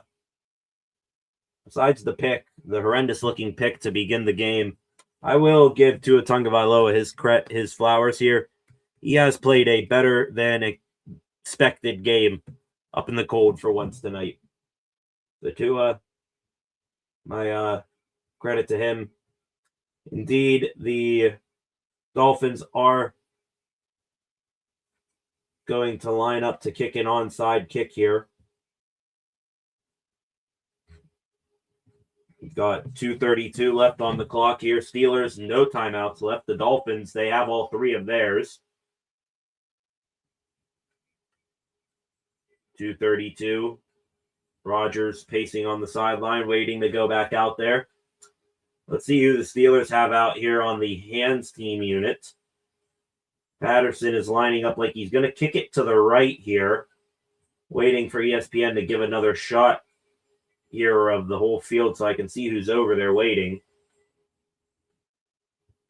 In the direction Patterson is facing right now, I think I saw Jabril Peppers over there. You got, Peppers over there. They kick it back here to the left here. Oh! Woo! Oh, my goodness. Patterson, the kicker, came up like he was going to kick it to the right, kicked it back to the left. And Adam Thielen down to his knees to try to field that ground ball. It got past him, and thank God Connor Hayward was able to fall on it because 2 Dolphins players were hunting that football in a hurry. So the Steelers, they narrowly avoid losing the onside kick right there, and now it's going to be 1st and 10 for the Steelers at midfield. Rodgers under center here. Gainwell the back. Thielen motions. Rodgers now holds off before snapping it a bit. Rodgers takes the snap. Toss play.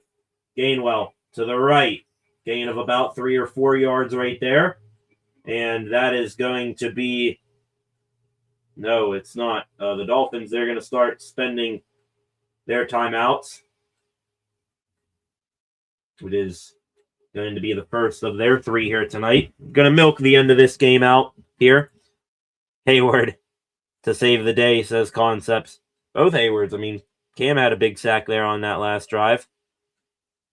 This is all garbage time stats, though. Yeah, it is, I guess, fair to say there, Freight Train. LMAO Ramsey yelling that at the comment. That's crazy there, Concepts. I'm got to see if there's if that's anywhere on social media after the fact. Concepts Hayward to save the day. Okay.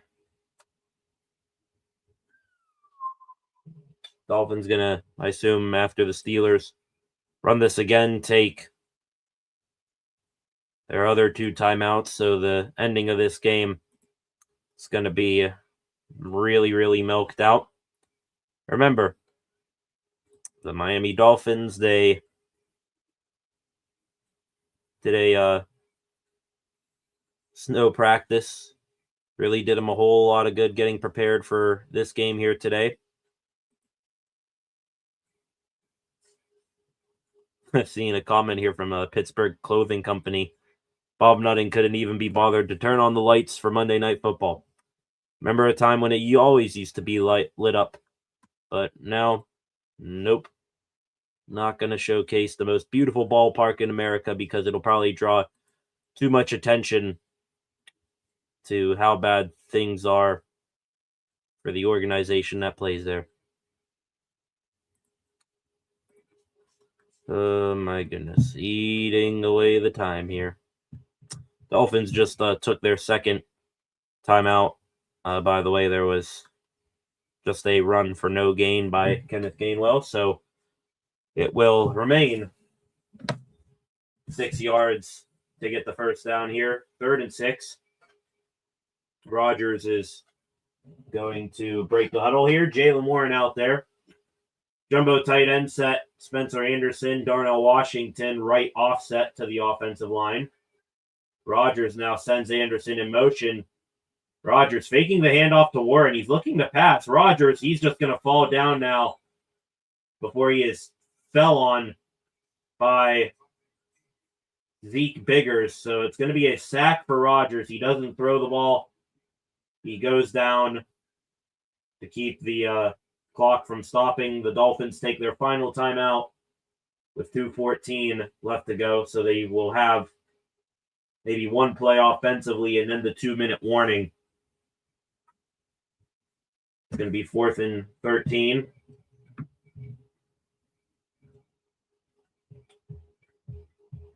Oh. Well, how long are we on stream for tonight, by the way? Let's see this. 3 hours and 17 minutes on stream. Feels a lot longer than that, to be honest. Corliss Waitman again on to punt. This has got to be his 5th punt of the game, maybe even more. Comes up to his 35, boots it away. This is going to hit at the 10, and it is going to be kept out. And that is why he is first in voting for the Pro Bowl special team spot. Ben Skoranek keeps that ball out of the end zone. It is down at the 2-yard line. The ball hit at the 10, and Skoranek smacks that ball at the 1. It comes back out to the 2. Great play by number 15. Been waiting for a special teams play like that from him. He makes up for the illegal block in the back he had earlier tonight. Great job there by Skoranek. And that is why he is going to be a Pro Bowler. They show Danny Smith on the sideline. Doesn't matter how cold it is. He's going to be chewing that gum. 13th season as the Steelers' special teams coordinator. And he looks to be far from done. The Dolphins are going to start this drive from their 2. It's going to be a handoff to Achane. He is just going to go both arms on that football and get ahead here for about 2 or 3 yards. Clock officially stops here for the 2-minute warning. 1:57 left on the clock. The Steelers, a minute, 57 seconds away from a win. We'll be back here in a moment.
What is going on, beautiful people? 13 of you in here right now. Welcome to the live stream. On your way in, please hit the like button, subscribe to the channel, turn on notifications so that you never miss a thing here on the channel. Still hanging around 661 subscribers. Thank you to the subscriber who hit that button earlier. Before you head on out of here tonight, please hit that subscribe button. It's the least you can do. The Steelers closing in on victory here. 1:57 left on the clock here in this one. The Dolphins still here on second down, pinned back near their own goal line. Can the Steelers halt their drive? We shall see. 2nd and 6. Tua's going to pass here, firing over the middle. It's caught by Darren Waller on a crosser. Waller's quickly become the favorite target of Tua this quarter. Keeps going back to him. You guys in the comments section during the break showing some massive love for Ben Skoranek, making the special teams play a moment ago. Tua to pass again here on 3rd and 1. Tua scrambling around. Tua's going to go down. He's going to be sacked.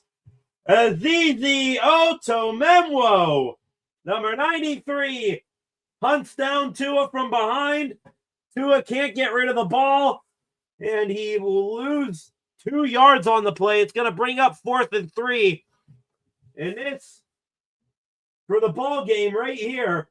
Tua to pass. Firing over the middle. Caught by Achan at the 18-yard line. Clock continuing to roll, though. 55 seconds and rolling. Neither team has any timeouts left. Tua taking the snap again, looking to pass. Pump fakes now, throws, and it is off the hands of Westbrook Akine. It deflected right up into the chest of Joey Porter Jr., but he was unable to hang on to it. Man, that would have been a nice exclamation point to the night. The Steelers seal it with another interception of Tagovailoa. That would have been his 16th, and it would have been a pick for Joey Porter Jr. on the night his dad gets inducted into the Steelers Hall of Honor. That would have been a hell of a way to go out here tonight. 2nd and 10 now with 42 seconds left. That's where the clock stopped. Tua tried to call a timeout, but didn't. Joey Porter Jr. is looking here like, what was it? Is that a penalty? Yeah, flag here. Play clock has expired. Yeah, delay a game. Tua didn't know they were out of timeouts. It's going to be now 2nd and 15. The play clock runs out. Tua tried to call a timeout. There was none to call. They show Aaron Rodgers on the sideline, hugging Ben Skoranek. A-Rod tonight, 23 for 27 with 2 touchdown passes. I missed the yardage there. It's a little bit over 200, I think 224. Pass out here wide to Jalen Wright, I believe. That is caught inbounds. He stays inbounds there despite his efforts to get out. 3rd and 5 now. Tua takes the snap, looking to pass, pressure around him. He just chucks it up here. It's Greg Dulcich. Avoids one tackler, avoids another tackle down in bounds by Peyton Wilson. 7 seconds, 6 seconds. They're going to try to scramble up to the line here. 3 seconds, 2, 1. They are not going to get a playoff. And that is going to be the ball game, ladies and gentlemen. The Dolphins, too little, too late. They run out of time. The Steelers, maybe their most gangbuster second half of a football game that we have seen this year, maybe that we've seen in the past couple of years. The final score, Steelers 28, Miami 15. Steelers win again.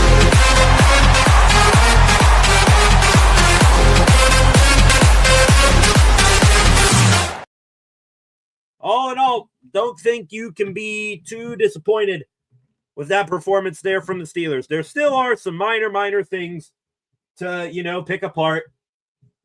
You had, I think you had the Steelers defense maybe get a too little lackadaisical there once the game reached the 4th quarter. Steelers also got to check in on the status of Isaac Seumalo. Hopefully he is all right. But overall, first half, a little bit slow for both teams. But second half, that was the best second half that the Steelers have played in recent memory. Excellent win for them. Aaron Rodgers does his handshakes on the sideline. Love that for the Steelers. They still stay atop the AFC North at 8-6. And they are going to now need to turn around on a short week because the Detroit Lions, they await them coming up here next week. Back here to the comments here to wrap up here today. Concepts. Oh, to Memwo, excited about that. Flacco, finally a delay of game call to his stat padding. LOL, it says Concepts. Yeah, a little bit of that there at the end. That's a great Tomlin win, 28-3, essentially. Not going to go there. I mean, would like to see some better 2-minute defense, but, take the win any way you can get them. The 2-point conversion stops, I like those as well. Great B-Day present for me, Flacco. Indeed. Happy birthday to you, Flacco. Enjoy it. Have a great one. Have a great feeling. Steelers Victory Tuesday coming up tomorrow here on the channel. We'll be back live coming up tomorrow night. Might be 5:30, maybe a little bit later on beyond that, depending on how the timing goes. But we'll have lots to talk about this game. We'll have lots to talk about other things going on in Pittsburgh sports, hockey, and baseball, or more accurately, what's not going on in baseball because the Pirates aren't doing anything. But mainly, we will be talking about this positive night here for the Steelers. Lots of good things we saw from them. They kept the negatives to a minimum, and they walk out of Acrisure tonight cold, but with the win, 28-15. That's going to wrap things up here tonight, ladies and gentlemen. Losing my voice a little bit, but we'll see how it is tomorrow night. On your way out, please hit that subscribe button, turn on notifications so that you never miss a thing here on the channel again. Like this live stream, share this live stream, leave a comment after the fact. What are your overall thoughts on the game? Anything on your mind, put it in the comment section after the fact. Go give the channel a follow at Steel City SR on Facebook, Instagram, and X, and we will see you back here tomorrow night for a new edition of the Steel City Sports Report live at 5:30 or a little bit beyond. Thank you all. Have a good rest of your Monday night. Everyone go to sleep. I know I'm going to be out here before too long. So see you all back here tomorrow. Have a good night. Steelers, they win this one 28-15.